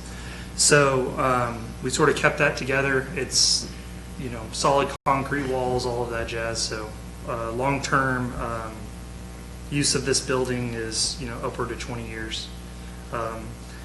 So with this, we did change a few of the price items to add utility cost in there, $15,000, and then a contingency of $7,000. That includes, you know, if there's any additional items we want to add to the outside, sidewalks, different things like that adjacent to this building. And that is funded in the current bond funding. Any questions? Okay. The next item is the regional park playground improvements. I said playground because it sort of gets confusing when you try to give southern near the amphitheater. You know, there's a lot of area locations that, you know, it's a little bit hard to itemize. If you look on your sheets, you'll have one that shows a zoomed in version with an overlay. You can see where the bathroom location, the proposed location is, along with this funding right here is going to address area improvements, adding additional parking, along with replacing the old playground equipment. Currently, we have 2 items, the swing and the 2 to 5-year-old playground, that are out of compliance, and we need to replace them. So with that, I think the final cost I got for installation of that proposed item, which is, here's a blown-up design rendering that they provided us, is $45,000. That includes install. So that would be a nice addition to that area. One thing just to keep, to bring your attention to is, this is where the old bathrooms are located. Council, when we talked about this previously, expressed a desire to keep those old bathrooms. Staff has had a lot of discussion with Parks, the Parks Board, the Friends of the Park, and they have the opposite opinion. They think that those bathrooms need to come down, they need to be demolished, that the space would be better utilized as parking and just, you know, not leaving the structure there. So I'm making you aware of that because that's probably going to come back to council to ratify, and you may hear from Park Board members. Herb may be able to talk to council at some point when we have the on agenda to advise you on what the feeling is, but eventually we're going to have a final ruling on that. And you may feel that you've already given one, and that's fine, but we'll seek to get one from you. So I think that we need that continued discussion with. Because Pat told me, Mhm. and somebody else was there, but he told that he was not in favor of tearing down the building, and that you don't have to make it ADA compliant, and that you just do some simple repairs, because you mentioned in your write-up here that is the heaviest used bathroom, but you're not increasing the number of facilities in the new bathroom. So if you expect, and it's going to grow, why tear it down? Leave it non-ADA, build a new one is ADA, and it's kind of a historic, it is a historic structure, but Pat Connors told me to my face that he was not in favor, nor that they were still discussing that. And he said there was some email that went out, which I did not get a copy of, but he said that's, I mean, he left it with me that he was not in favor of tearing it. Oh, they have a meeting this It's all right. Wednesday, right? Well, So- Well, no, I mean, this is one of those things that it's definitely worth talking about and figuring out. There's pros and cons, pretty significant on both sides, so I think we should do that offline, but it's good to be aware of. Yeah, there's a meeting this Wednesday. I plan on The going last to it. guidance We'll find out what was happens. It's not to be torn down. Yeah. That's the current guidance. That's the current guidance, yeah. So to change that, if they have compelling reasons, if there's cost reasons, if there's safety reasons, if there's other reasons, then they'll bring it back. Okay. Sorry, I didn't mean to bog us down. Go ahead. Lions Park? Yeah. The next one is Lions Park field improvements. This was something that in our master plan, sports fields are a huge thing that we need. Since we've done some small improvements at Regional Park, I can't keep people off the fields. So with that, we've had leagues basically fighting for areas. So one of the things that, Scott worked to help me figure out was to push some of our master plan, park master plans for 26 further closer to now. And so we have already, looked into this, and these prices include, it's $60,000 in field renovations and $30,000 and roughly $30,000 for irrigation improvement for the softball fields. So for the area, the square area right there, that's replacement dirt work, sod, irrigation, everything. I know that we have that parking on the south side of Lions Park. Are we looking at additional on-street parking on that street right there? Yes. Yes, on Athens Street. No, what is the? Houston. Houston's on this. Houston is on the south side, Mhm. with the little dog leg up at the top, little elbow, inside the elbow. Oh, that little Oh. street That's there. up by Stormy's house right there? I don't know. That's a one-way. Do you know where you're talking about? He's No, talking it's to a two- where, We're putting parking the street that's, there's road base. Yeah. Yep. It's very, very tight in there. In our parking plan, in phase one, we're gonna do one section, and then once we hopefully get funding for the playground, that will add on additional parking there, along with the parking that we could have, possibly on, not past the well, but more closer to the intersection. But on the of- opposite corner where he's talking about, I don't think there's any plans for parking. So I think Short that's answer is something no. that we might want to look at doing, like a 45-degree parking with improvements to that road, but making sure that we're working with the, You're just trying to get that road improved. no, I think that if you look at where you're going to park, all the parking is the far corner. Yeah. Well, some of the concerns with just sports field parking is the closer you have to a softball field, the more likely you are to deal with busted windshields. And since it is a beer league that mainly uses this, I would be a little concerned. We already have issues with, First world problems. Well, and keep in mind, we're expanding parking across from the elementary, so there is parking that's quite a bit closer than there used to be. I apologize, I'm going to have to step out at 4:29, and Mayor Pro Tem will take over the meeting. Okay, let's get some stuff done, Phil. You go a lot faster now. Well, in following up what I was saying, I agree with Darren in the fact that, or the mayor, I go to a lot of Little League baseball games, and people park there, and they know that they're gonna get softballs hitting there, and that's just the risk.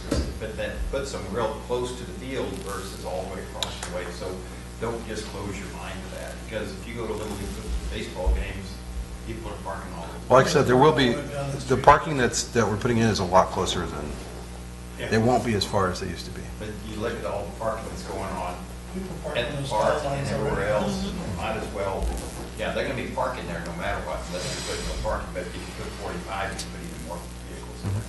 They park even if there's no parking, because like looking at the airport along the road.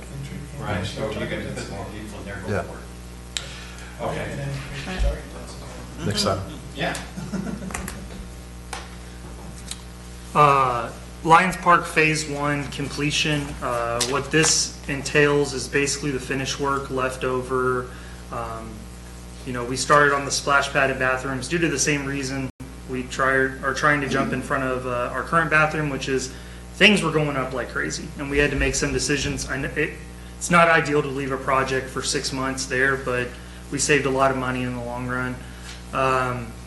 So with this, I still stand by May opening, just because that's when we open the pool at Regional Park. We will be opening in April due to the heating of the pool, but besides that, this would be to finish out some trail improvements, parking improvements that the county will be assisting us with, along with some additional amenities. We're looking into some grants on lighting and different things. So we're trying to leverage that and allow for this park to look as completed as possible for an opening in May for ribbon cutting.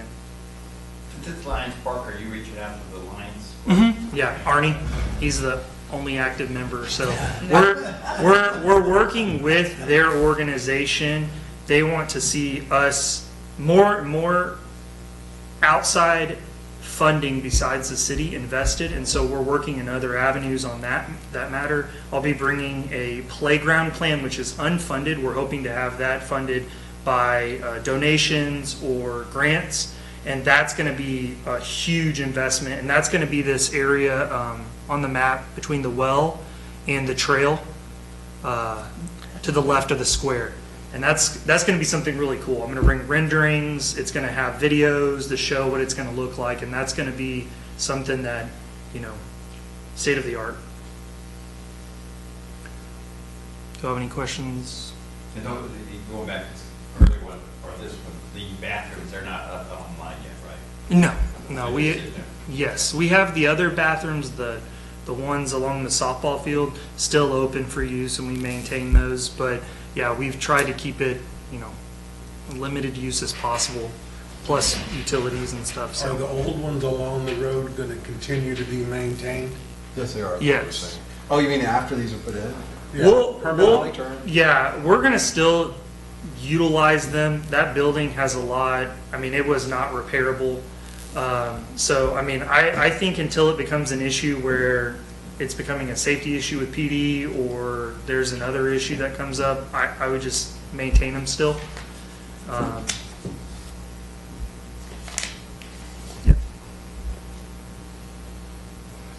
So September Square, this one, we have earmarked 20,000.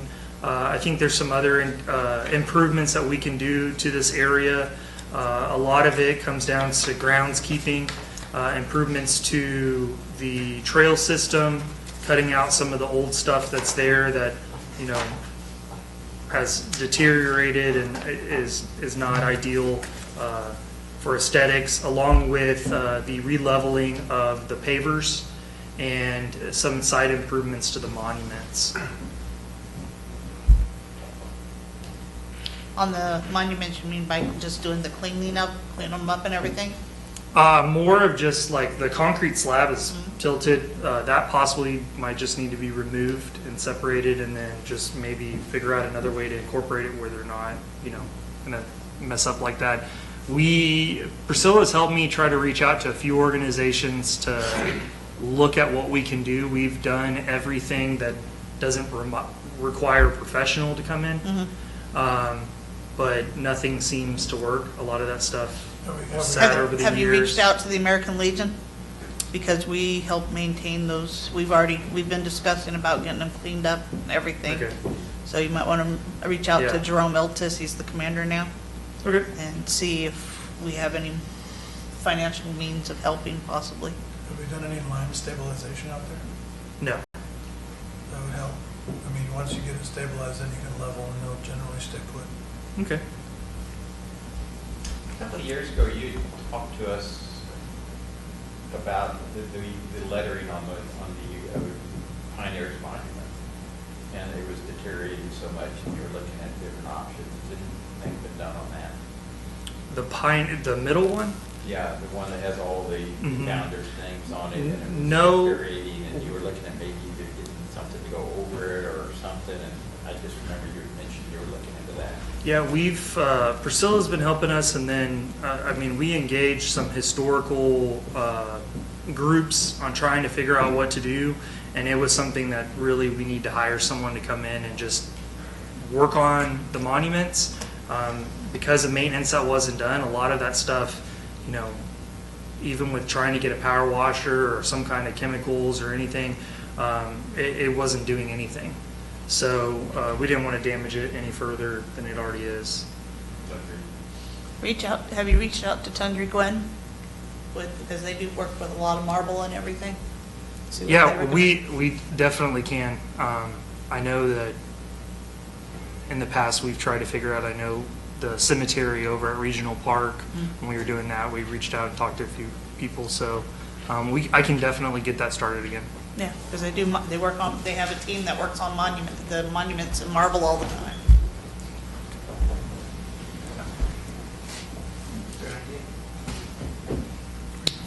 So the next item on, next sheet is the community center. I think everyone's sort of been brought up to speed on that.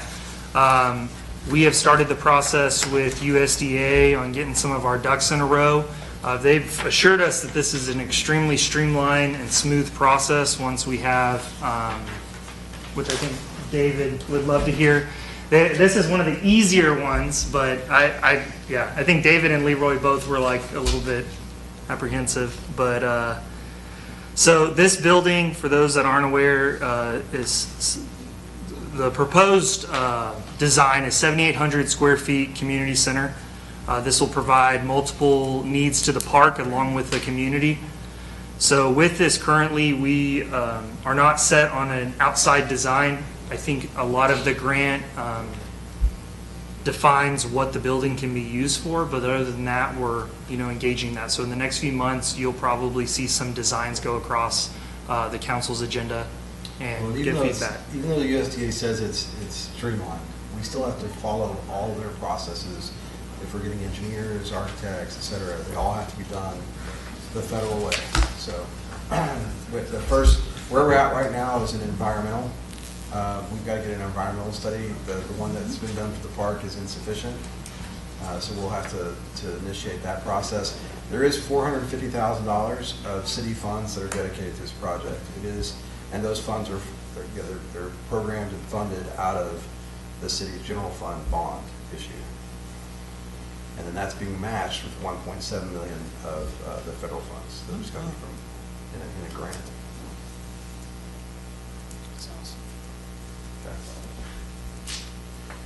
Is there any questions with this? Moving on to streets.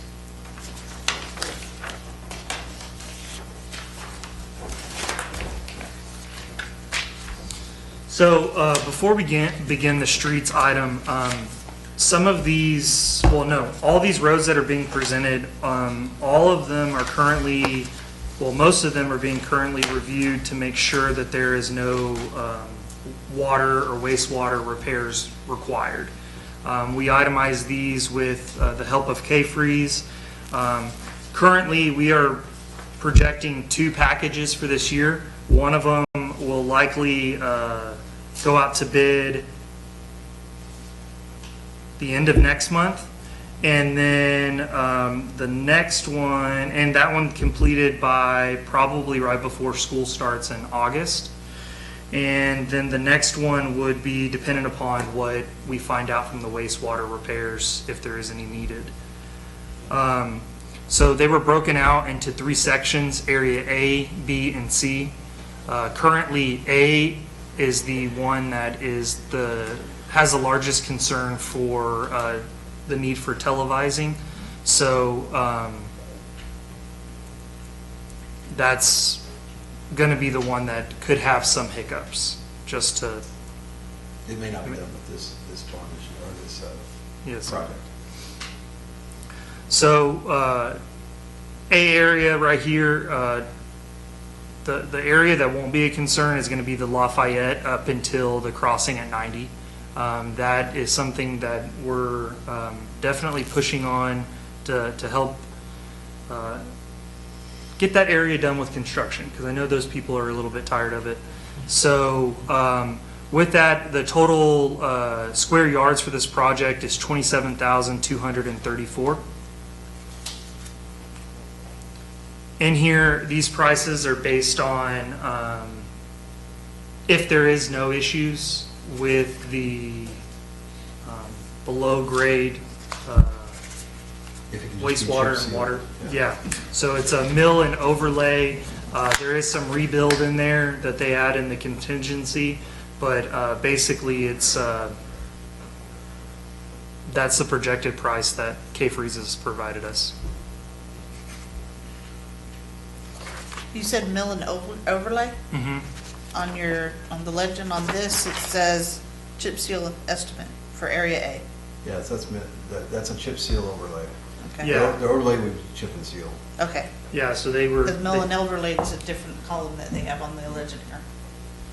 In other words, is this going to be like Berlin, Mhm. that you mill the base and then put the chips in? Yeah, we re-stabilize and reestablish the sides of the road, and then we come in, and if there's areas that need to be cut out and replaced, we do that, and then we stabilize it, which I think I already said, and then we'll add the 2 layers of chip seal, and we'll use the trap rock instead of the crushed limestone.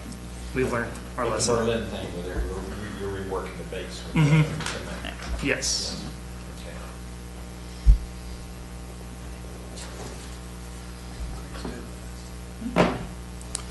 So area B is shown on the map right there. It's 25,082 square yards.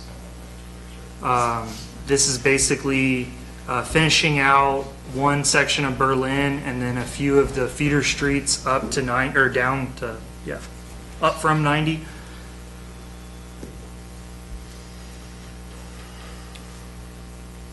projected total cost is $454,000. So, question on this one, Geneva Street, going back just past the intersection of Geneva and Washington Street, there's a bridge there. Is any improvements going to be done to the bridge, or is the bridge being skipped? I would say currently it's not under, review of anything. I know there's some plans with the drainage improvements, but I don't think that affects the bridge. Because the railing's messed up and everything, so I didn't know if that was being improved. This is on Geneva? Mhm. Like right here? Yeah, it's actually, it's the section that's not in blue. Oh, that part of it. Garcia Creek. Yeah, that section that's not in blue is where the bridge is. Well, no, Chateau is just past the bridge. Oh, I'm lying. You're right. Yeah, there's a section. You're right. That's the part in front of the field. Yeah, that's the creek. Yeah.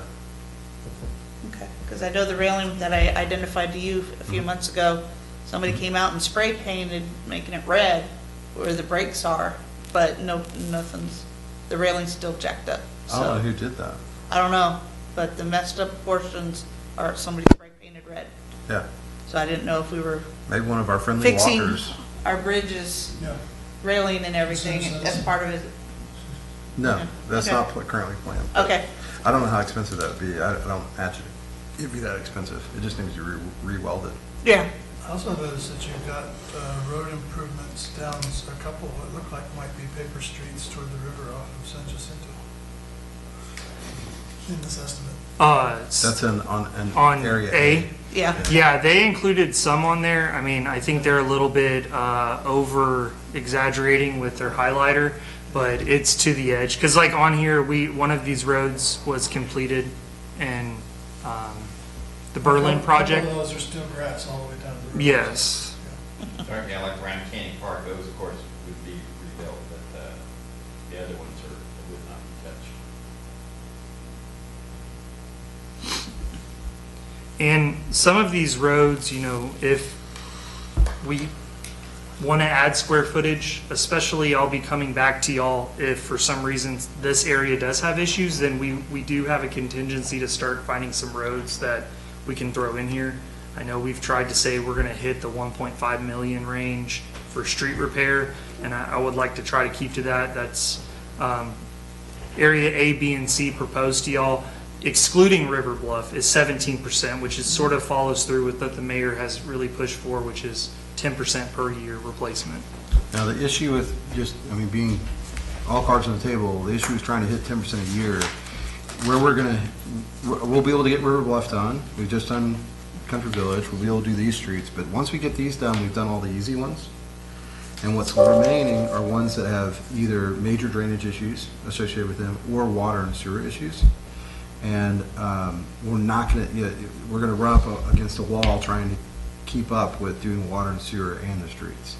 Now, one saving grace is, depending on what we engineer with water and sewer, if we're able to do more pipe bursting projects where the street itself isn't getting torn up, that may open up an opportunity. But as you've seen during construction, they have, contractors have a way of tearing that stuff up anyway, especially if you've got to reset manholes or seal them, or there's other things you can't do through pipe bursting alone. But just know that that's going to be one of our challenges, especially in the older parts of Castroville, is the underground utilities. I drove down Lafayette today before this meeting. Lafayette is in really good shape as far as it just had a whole lot of water line replaced on it. Yeah, well, we have got a little bit more work to do, but that was part of it, is they did have to put some of that stuff back. Right. And so you can see where they. And the parts they put back are way better than the parts that are already there. Yeah. So but in the back of my mind, I was saying, this street on its own is one of those that needs to be a candidate for replacement, or repair, or maintenance, whatever you want to call it. But all in all, that did work out quite well.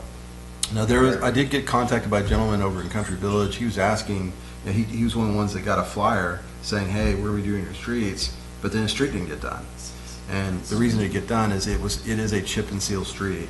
It's being done with this project. It wasn't done with the last project. So, Harold, if you get any of those calls or anybody gets worried, we are planning to go back out there and do them. They'll be done as part of the chip seal program, and we expect this summer. I mean, it's not years from now, but months from now. Which is basically the old part of the Yes, neighborhood. yes, the Those streets original. actually existed before Country Village. Right. And put in there. Right. On the top, on the list, Sue's? you have it on there as Such, go ahead and fix it. Shot is, yeah, I don't know what, S-U-E-A, S-U-E-C-H. Yeah. I So, don't know if you can edit that now. so on C here, the one down near Shot and all that, with that land right there that we've been talking about that might become some, are we going, they're gonna have to use that road with some heavy equipment and everything sometimes, won't they? Which road? The one that. Providence. Providence. To get access to it? Yeah, we wouldn't do this until after they make the Okay. drainage improvements. Okay. Yeah, that's a good Okay. point. So, but I think, well, I don't know. I don't know what the timing is of that. Okay.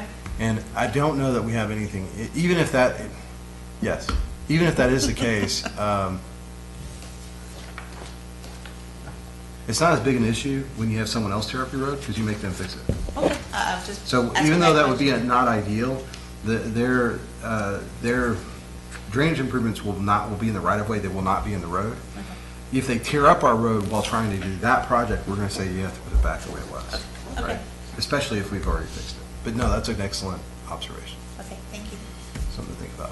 The other property is not, they've got it under contract, nothing's happened with it. Right. I'll tell you about that later. Yeah, we had a lot of difficult meetings where K-Freeze wanted to strangle us because we're asking for as many projects as we can in the same areas without it interfering with John's maps.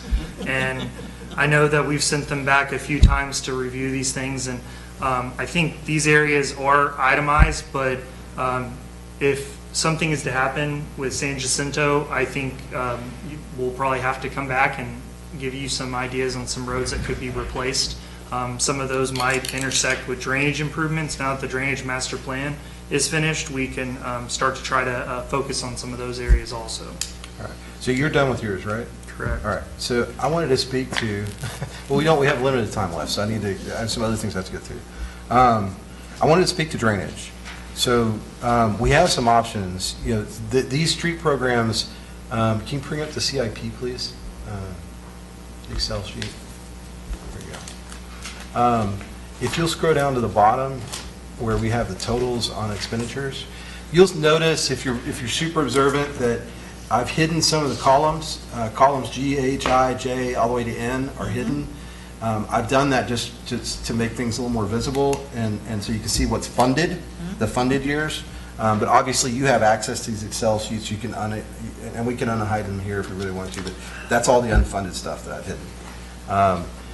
So what I wanted you to show you is the totals. If you look at the general fund bonds, that's in kind of light blue on row 100.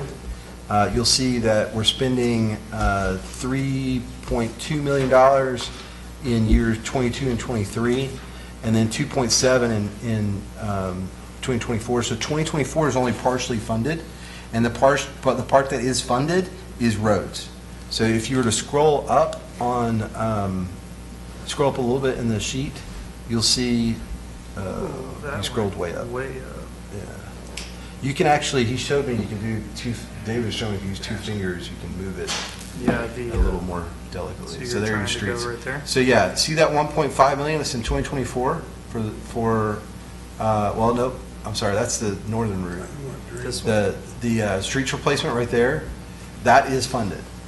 And you'll see it's colored, it's not white like the very next column, that 1.1 is not funded. So just when you're looking at this, when you're looking at numbers, we're using every bit of the $5 million that the city issued, and a lot of it's being issued on roads. I'm bringing that up because, you know, we've been given this drainage report from K-Freeze, just, I know it may seem like a long time ago, it was just last month, and we're trying to look for ways to implement that. And one way to do that might be to, at the same time we're trying to do these street projects, with the same contractor, whoever wins that bid, we engineer drainage improvements. And we could use, you'll see that we have available cash. We could use our cash on hand to do that with a reimbursement resolution, and then go borrow funds for the drainage utility to pay back. So the city would, I'm thinking of a way to expedite this. How can we do this sooner? And the way to expedite it would be to go ahead and have, put together a package that would be mostly roads on the south of 90. There might be, you might look at doing something on Athens North, but I don't know that, honestly, I don't know that bar ditches make much sense there. The street itself conveys all the water. But on the south side, we would look at reestablishing or establishing bar ditches in the manner that was prescribed in the drainage report. And I don't know what that total effort would cost, but I'm guessing it would be somewhere between $1 million, maybe around $1 million, maybe less. Yeah, I don't know. Especially if you tie it into the road. Right. That's my thought. Is you're not taking this out as a separate project.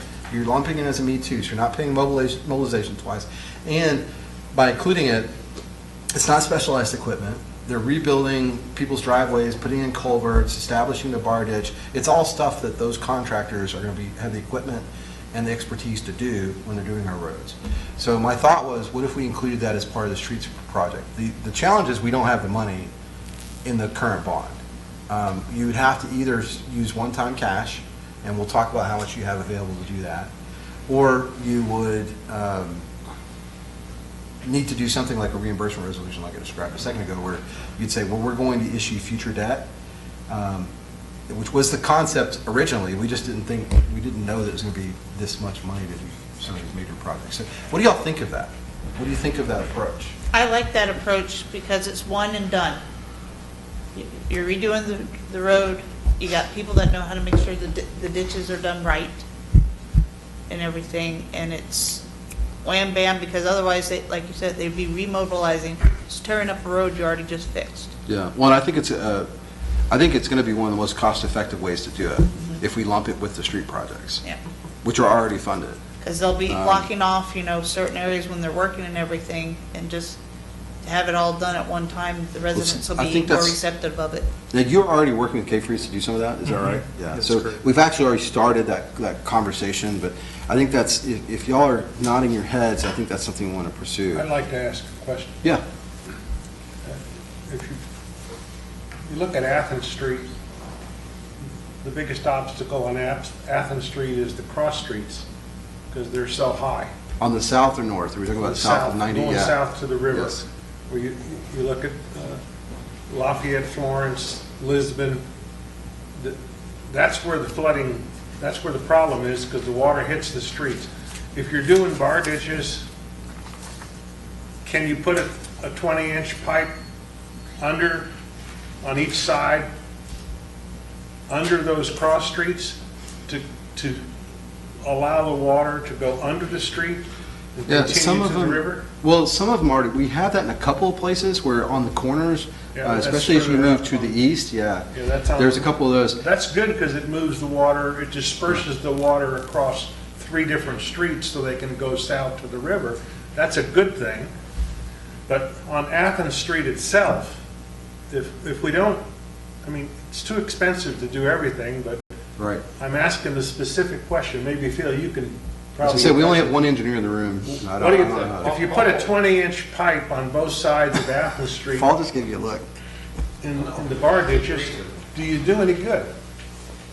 And you correct me if I'm wrong, but all the water is falling into Athens Street. So all these cross streets, it falls into Athens Street. So those spots, it just fills. Yeah, but it comes down Athens and then it hits the cross streets and backs up. Well, so I think the goal of the bar ditches is to capture water as the sheet flows either down the hill. Instead of going to the street, it would capture it and send it further down.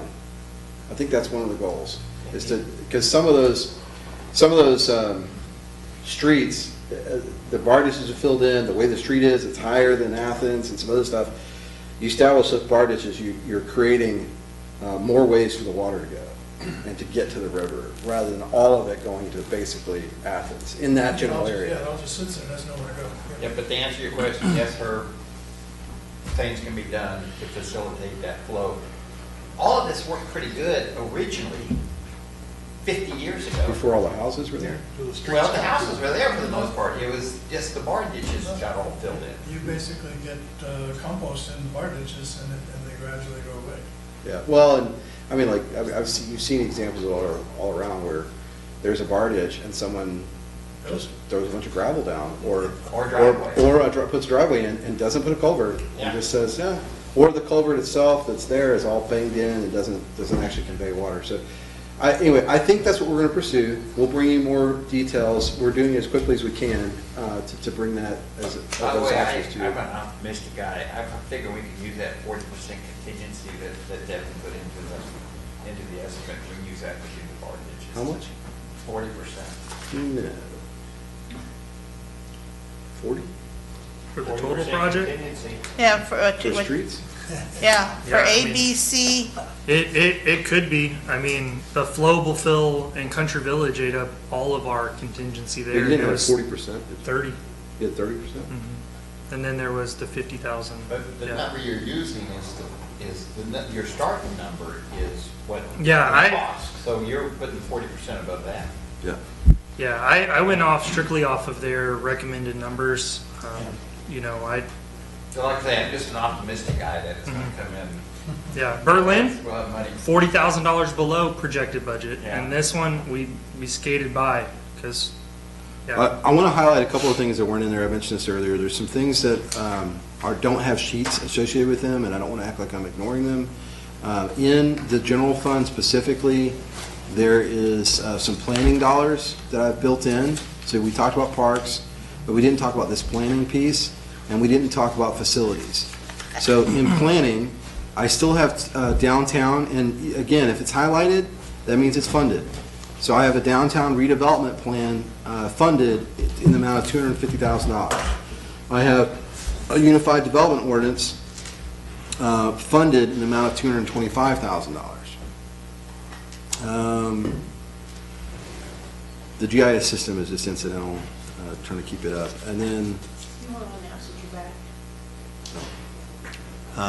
Darren Schroeder, I'm back at, what, 459, thank you.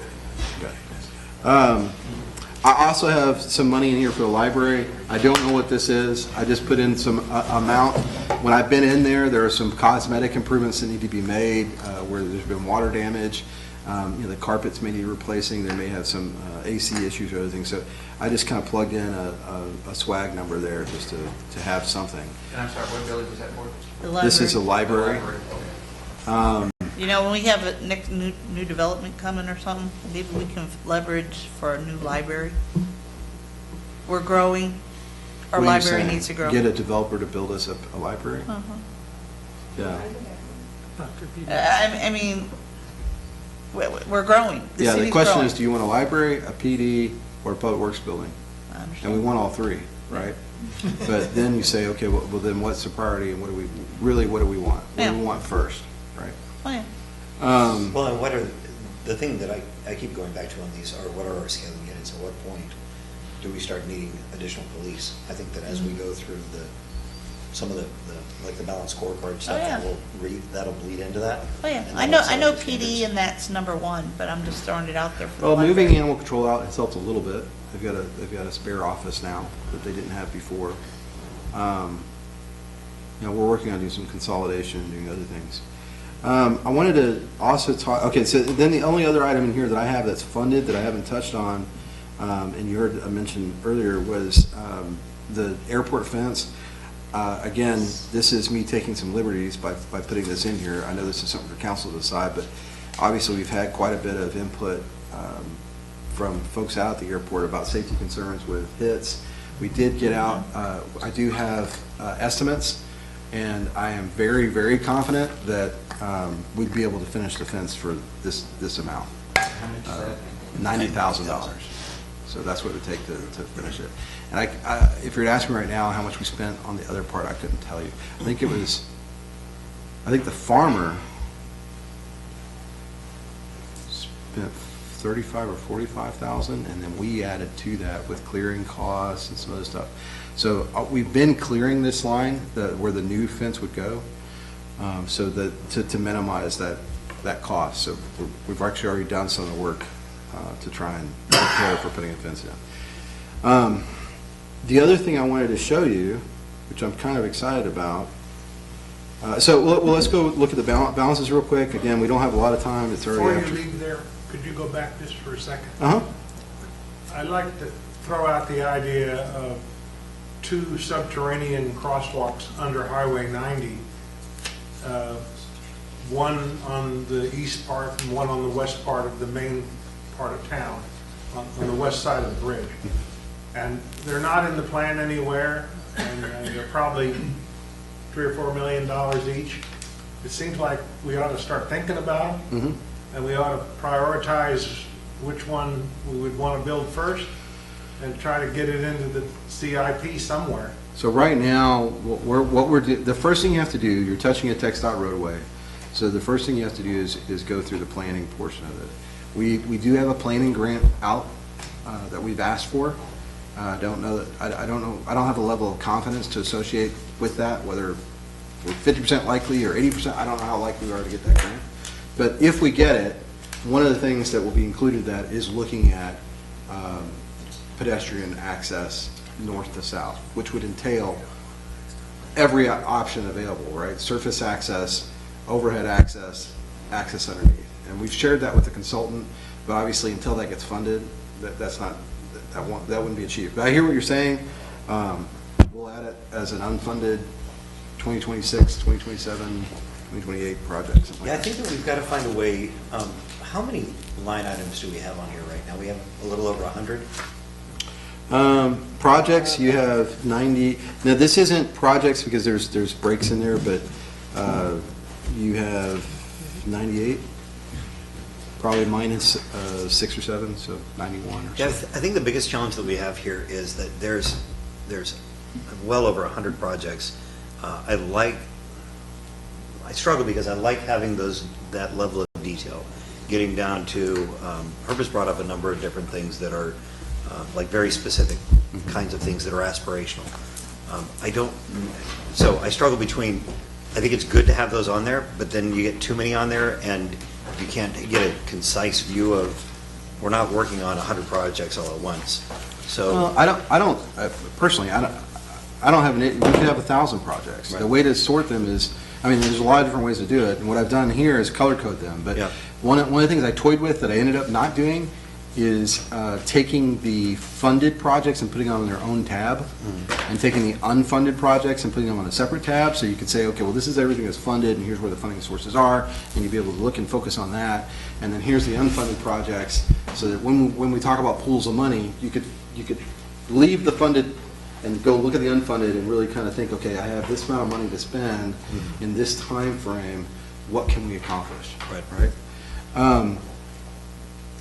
So one of the things I want to highlight, or I want to just talk briefly about and confirm with you all, what we've done, and this has also been shared with you, is I have calculated our available cash on hand. This is an estimate, and it is conservative. So for the general fund, that's $5 million, unaudited cash on hand. And for the utility fund, it's almost $5 million. Then I've taken that and put how many number of days that we have on hand, what our reserve balance needed is. I've increased that to 120 days, but that is purely operation expense, so it's mostly personnel cost. It does not include some of the small tools and equipment, purchasing power, purchasing trash like solid waste. That's a provided service. It doesn't include those, so I tried to get to what I believe is as close to a real operations cost, and then multiply that by 120 days. That gives you the amount that we need to maintain on hand. This will change as inflation changes those costs in subsequent years. You'll see that amount go up. But what that creates for us is a cash available of 3.7 in the general fund and 3.3. I then took that and I factored in the uses of fund balance that are in the CIP. So those things that you saw, like tree trimming, the annual electric line maintenance, in the general fund, it's streets maintenance, It's some of those cash-funded projects. I've taken that from the CIP, which is at the bottom. You'll see it here. It says general fund reserves on line 99, and then on line 102 it's utility fund reserves. I've taken those amounts and I've plugged them in to the fund balance uses table, and so that's what you're looking at. And one way to think about the amount of money you have available to spend, you could pick a year. You could say, because we know that we are going to have growth. We know that we're working through the EDC to attract manufacturing and other types of businesses. We're looking at trying to get a data center if we can. Obviously, we have the housing that will be here, even if it's slowed down. Eventually, it will come. And that's going to positively impact our cash flow and positively impact our fund balances. So you could pick a year in here and say, okay, like, I think by 2030, we're probably going to be in a much different position. And therefore, I don't really need to worry about whether I have enough cash to fund these outer years. I have about $2 million in excess. So that's the way I think about it. Yes, you have $5 million in cash today, but if you factor in all your uses of fund balance that's in the CIP, really you have about $2 million. But you have a very real number, $2 million to spend on projects now, on different things. And we've talked to staff, we've given you all a list. You have the actionable list from the parks, for instance. For us, we know that drainage is really important. So one of the things that you just heard me mention was I would strongly suggest we have engineered some drainage projects on the south side. Let's see what those cost. And then we look at either reimbursing ourselves or just spending that cash on one of those projects. Another project that's been discussed is expanding the library. Knocking out that wall that's on the west side and taking it as far as it can that way. What would that cost? I don't know, but we could try and figure that out and grow the library if we really felt that was needed. We have the Public Works project that we need. When you look at their amount, it's not nearly as much. They're looking at more like, I think safely you could spend $1 million. But the concern there is if we end up doing a lease purchase on a building, I would say that you have to be a lot more conservative on the utility fund side trying to spend their money, because you're going to want to have, there's some projects like that will have an impact to their annual spend. So if you did a lease on a $4.5 million building, you might pay $200,000 a year. You want to be able to have a nest egg to be able to afford that while the utility system catches up. Does that make sense? Mm-hmm. Okay. So other projects, Lions Park is not finished. We're spending almost $1 million there. Is that right? Between the bathrooms, the splash pad, we're spending a lot. No, it's about 500. 500 grand, $500,000. But the lights there need to be completely upgraded. The fence around the ballpark is an old style fence. It's very heavy and in very poor condition. If that fence were to fall, if it were to break and fall on someone, it could literally kill somebody. Like it's not at all kosher with a park, with what you deem as a safe design.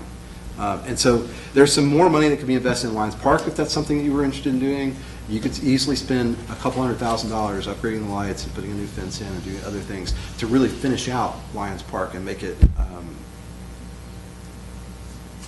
look like a showpiece, as opposed to right now. It's not lipstick on a pig, but there'll definitely a finished portion that's going to look amazing, and next to it is this old decrepit bathrooms, old decrepit softball field, etc.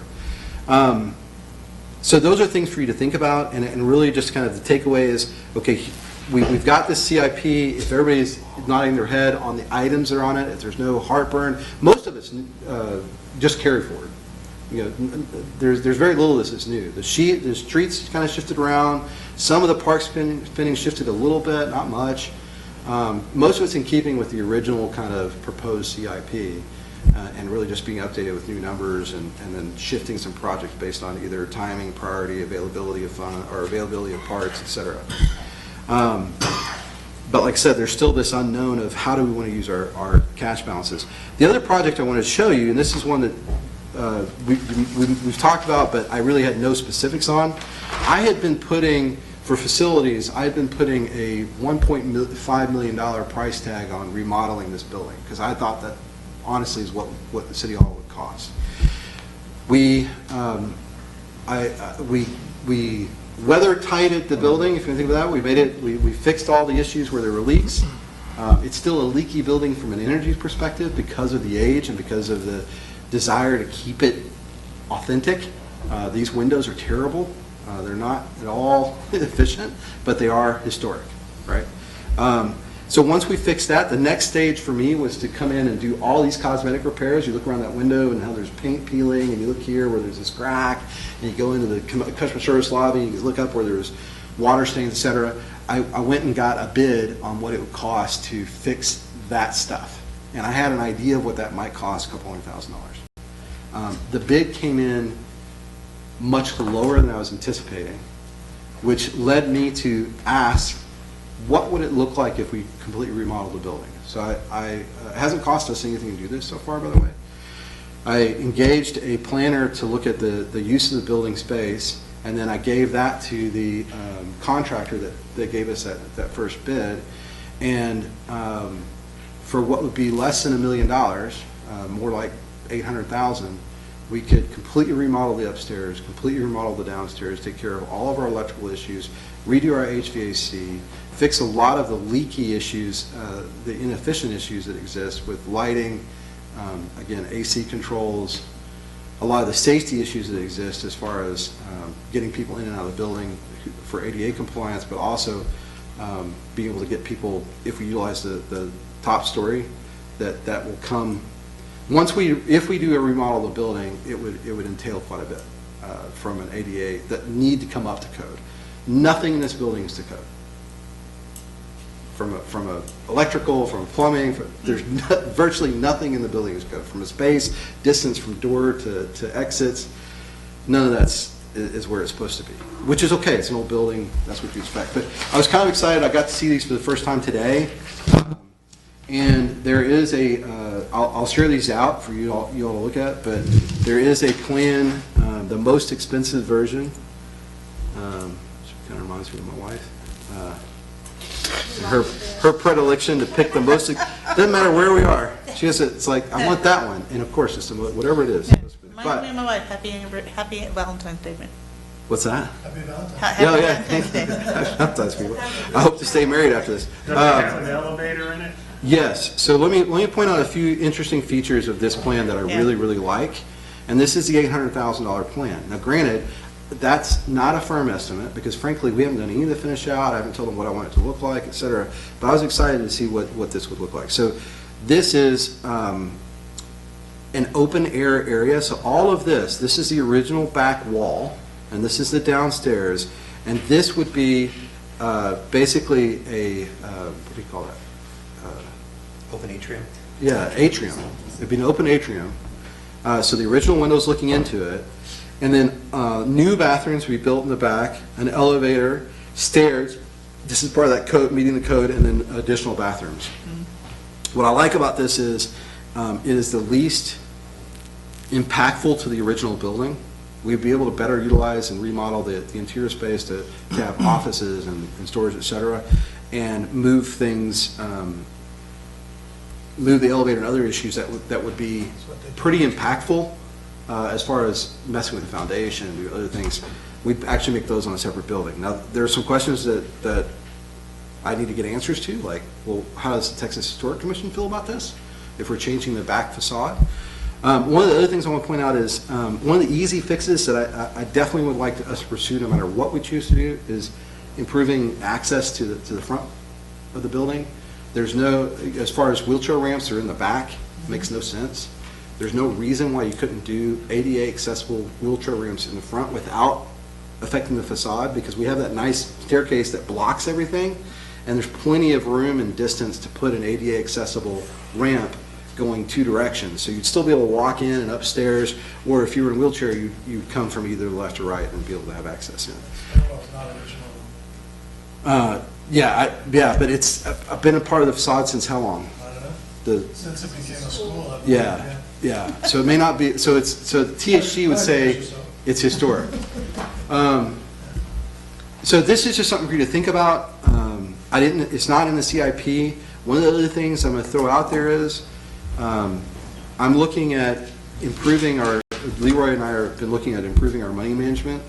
Our yield has gone from like 0.5% to 4.5%, 5%.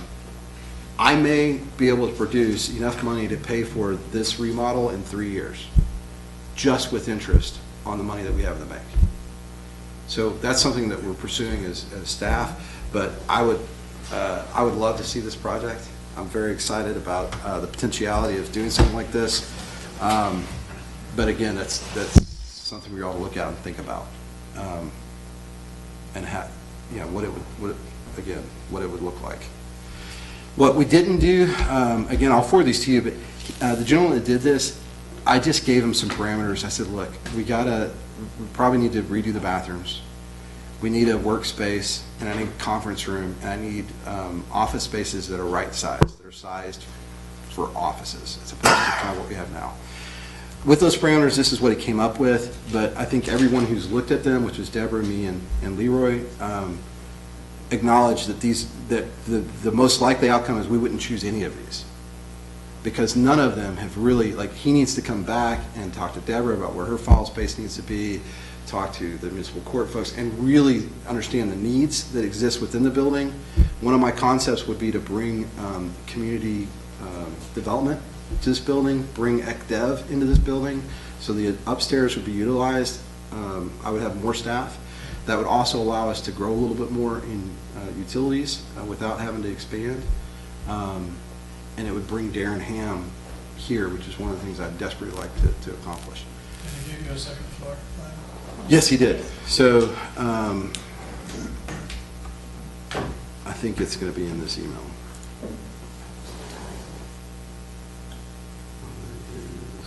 It's here. Yeah. Yeah. He did a couple different second floor. That's the existing. A couple different layouts. Again, the second floor wasn't nearly as exciting because it's just kind of, here's records and finance in a big area that we haven't really designated. What's that? Using it would be exciting. Yes, using it would be exciting, and I think that's what I'm saying. I think once we do a needs analysis, he can give a better idea. One of the thoughts we had was moving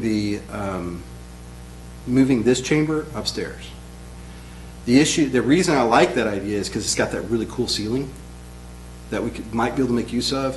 The challenge is that really cool ceiling. I don't know how much insulation there is between it and like the outside, which could make a real that could be a real problem for having a municipal court facility inside of it, as far as cooling and heating and that kind of stuff, and having your public meetings up there. But it's something that I want to explore as well. So, any thoughts about that? I will defer to you guys first. I have very strong thoughts and feelings on that, but I'd like to hear from you guys first. I'd like to see better use of this building for sure. I always knew city staff was going to outgrow this building, but by doing this, you can utilize it, and we stay here as this historic city hall. So I like the addition, the package you're adding onto the back, and the bathrooms there, and the elevators and the staircase that's there. That's a neat thing. That's something I hadn't thought of, and when we came back, I was like, wow, this is why I needed someone like him to look at it, because I wouldn't have come up with that on my own. Yes. I'm in favor of doing anything we can do to preserve this building and keep it as City Hall and make it as efficient as possible. So I'm generally in favor of this. Of course, we've got to find a way to pay for it. I'm excited that I didn't know this until after my meeting today, that I might have a way to pay for it in a couple of years. That's good.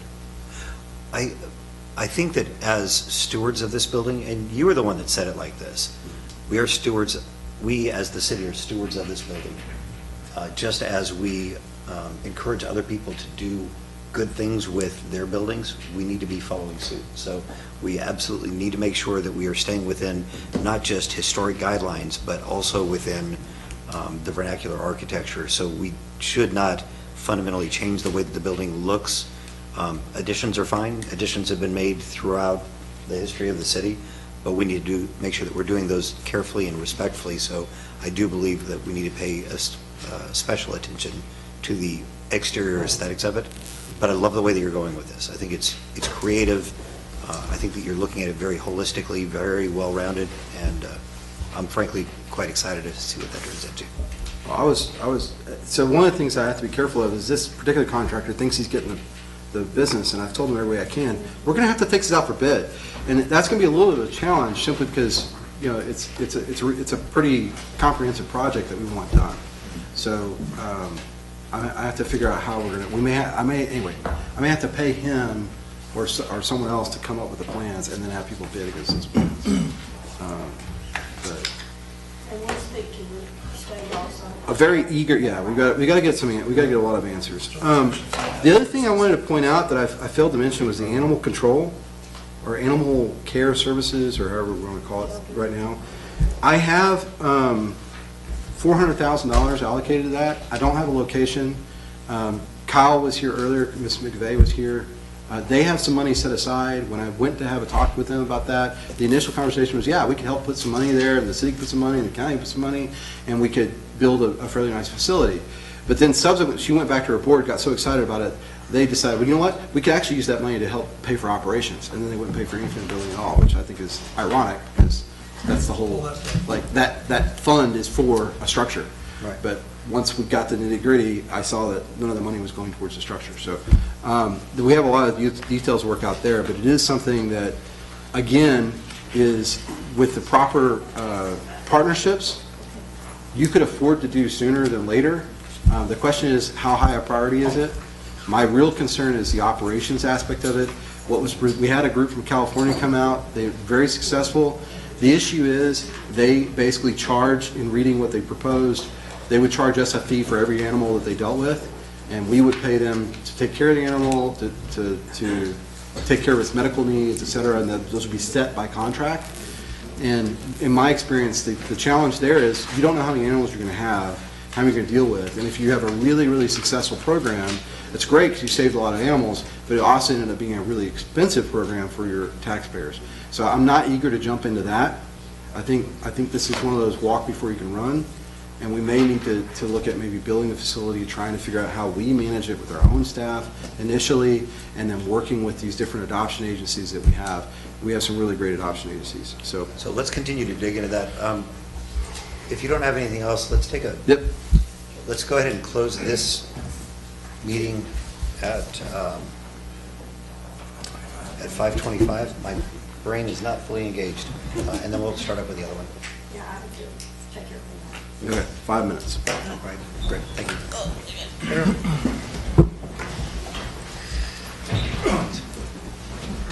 Okay.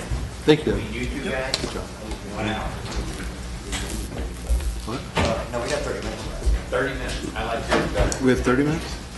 What? I told you, man, we got to get out of here. Oh, no, yeah. I've told everybody done by 6:30. We do have an executive session, but we're going to try and move through that quickly. Yeah. Hi. Hello. Hello. Everybody.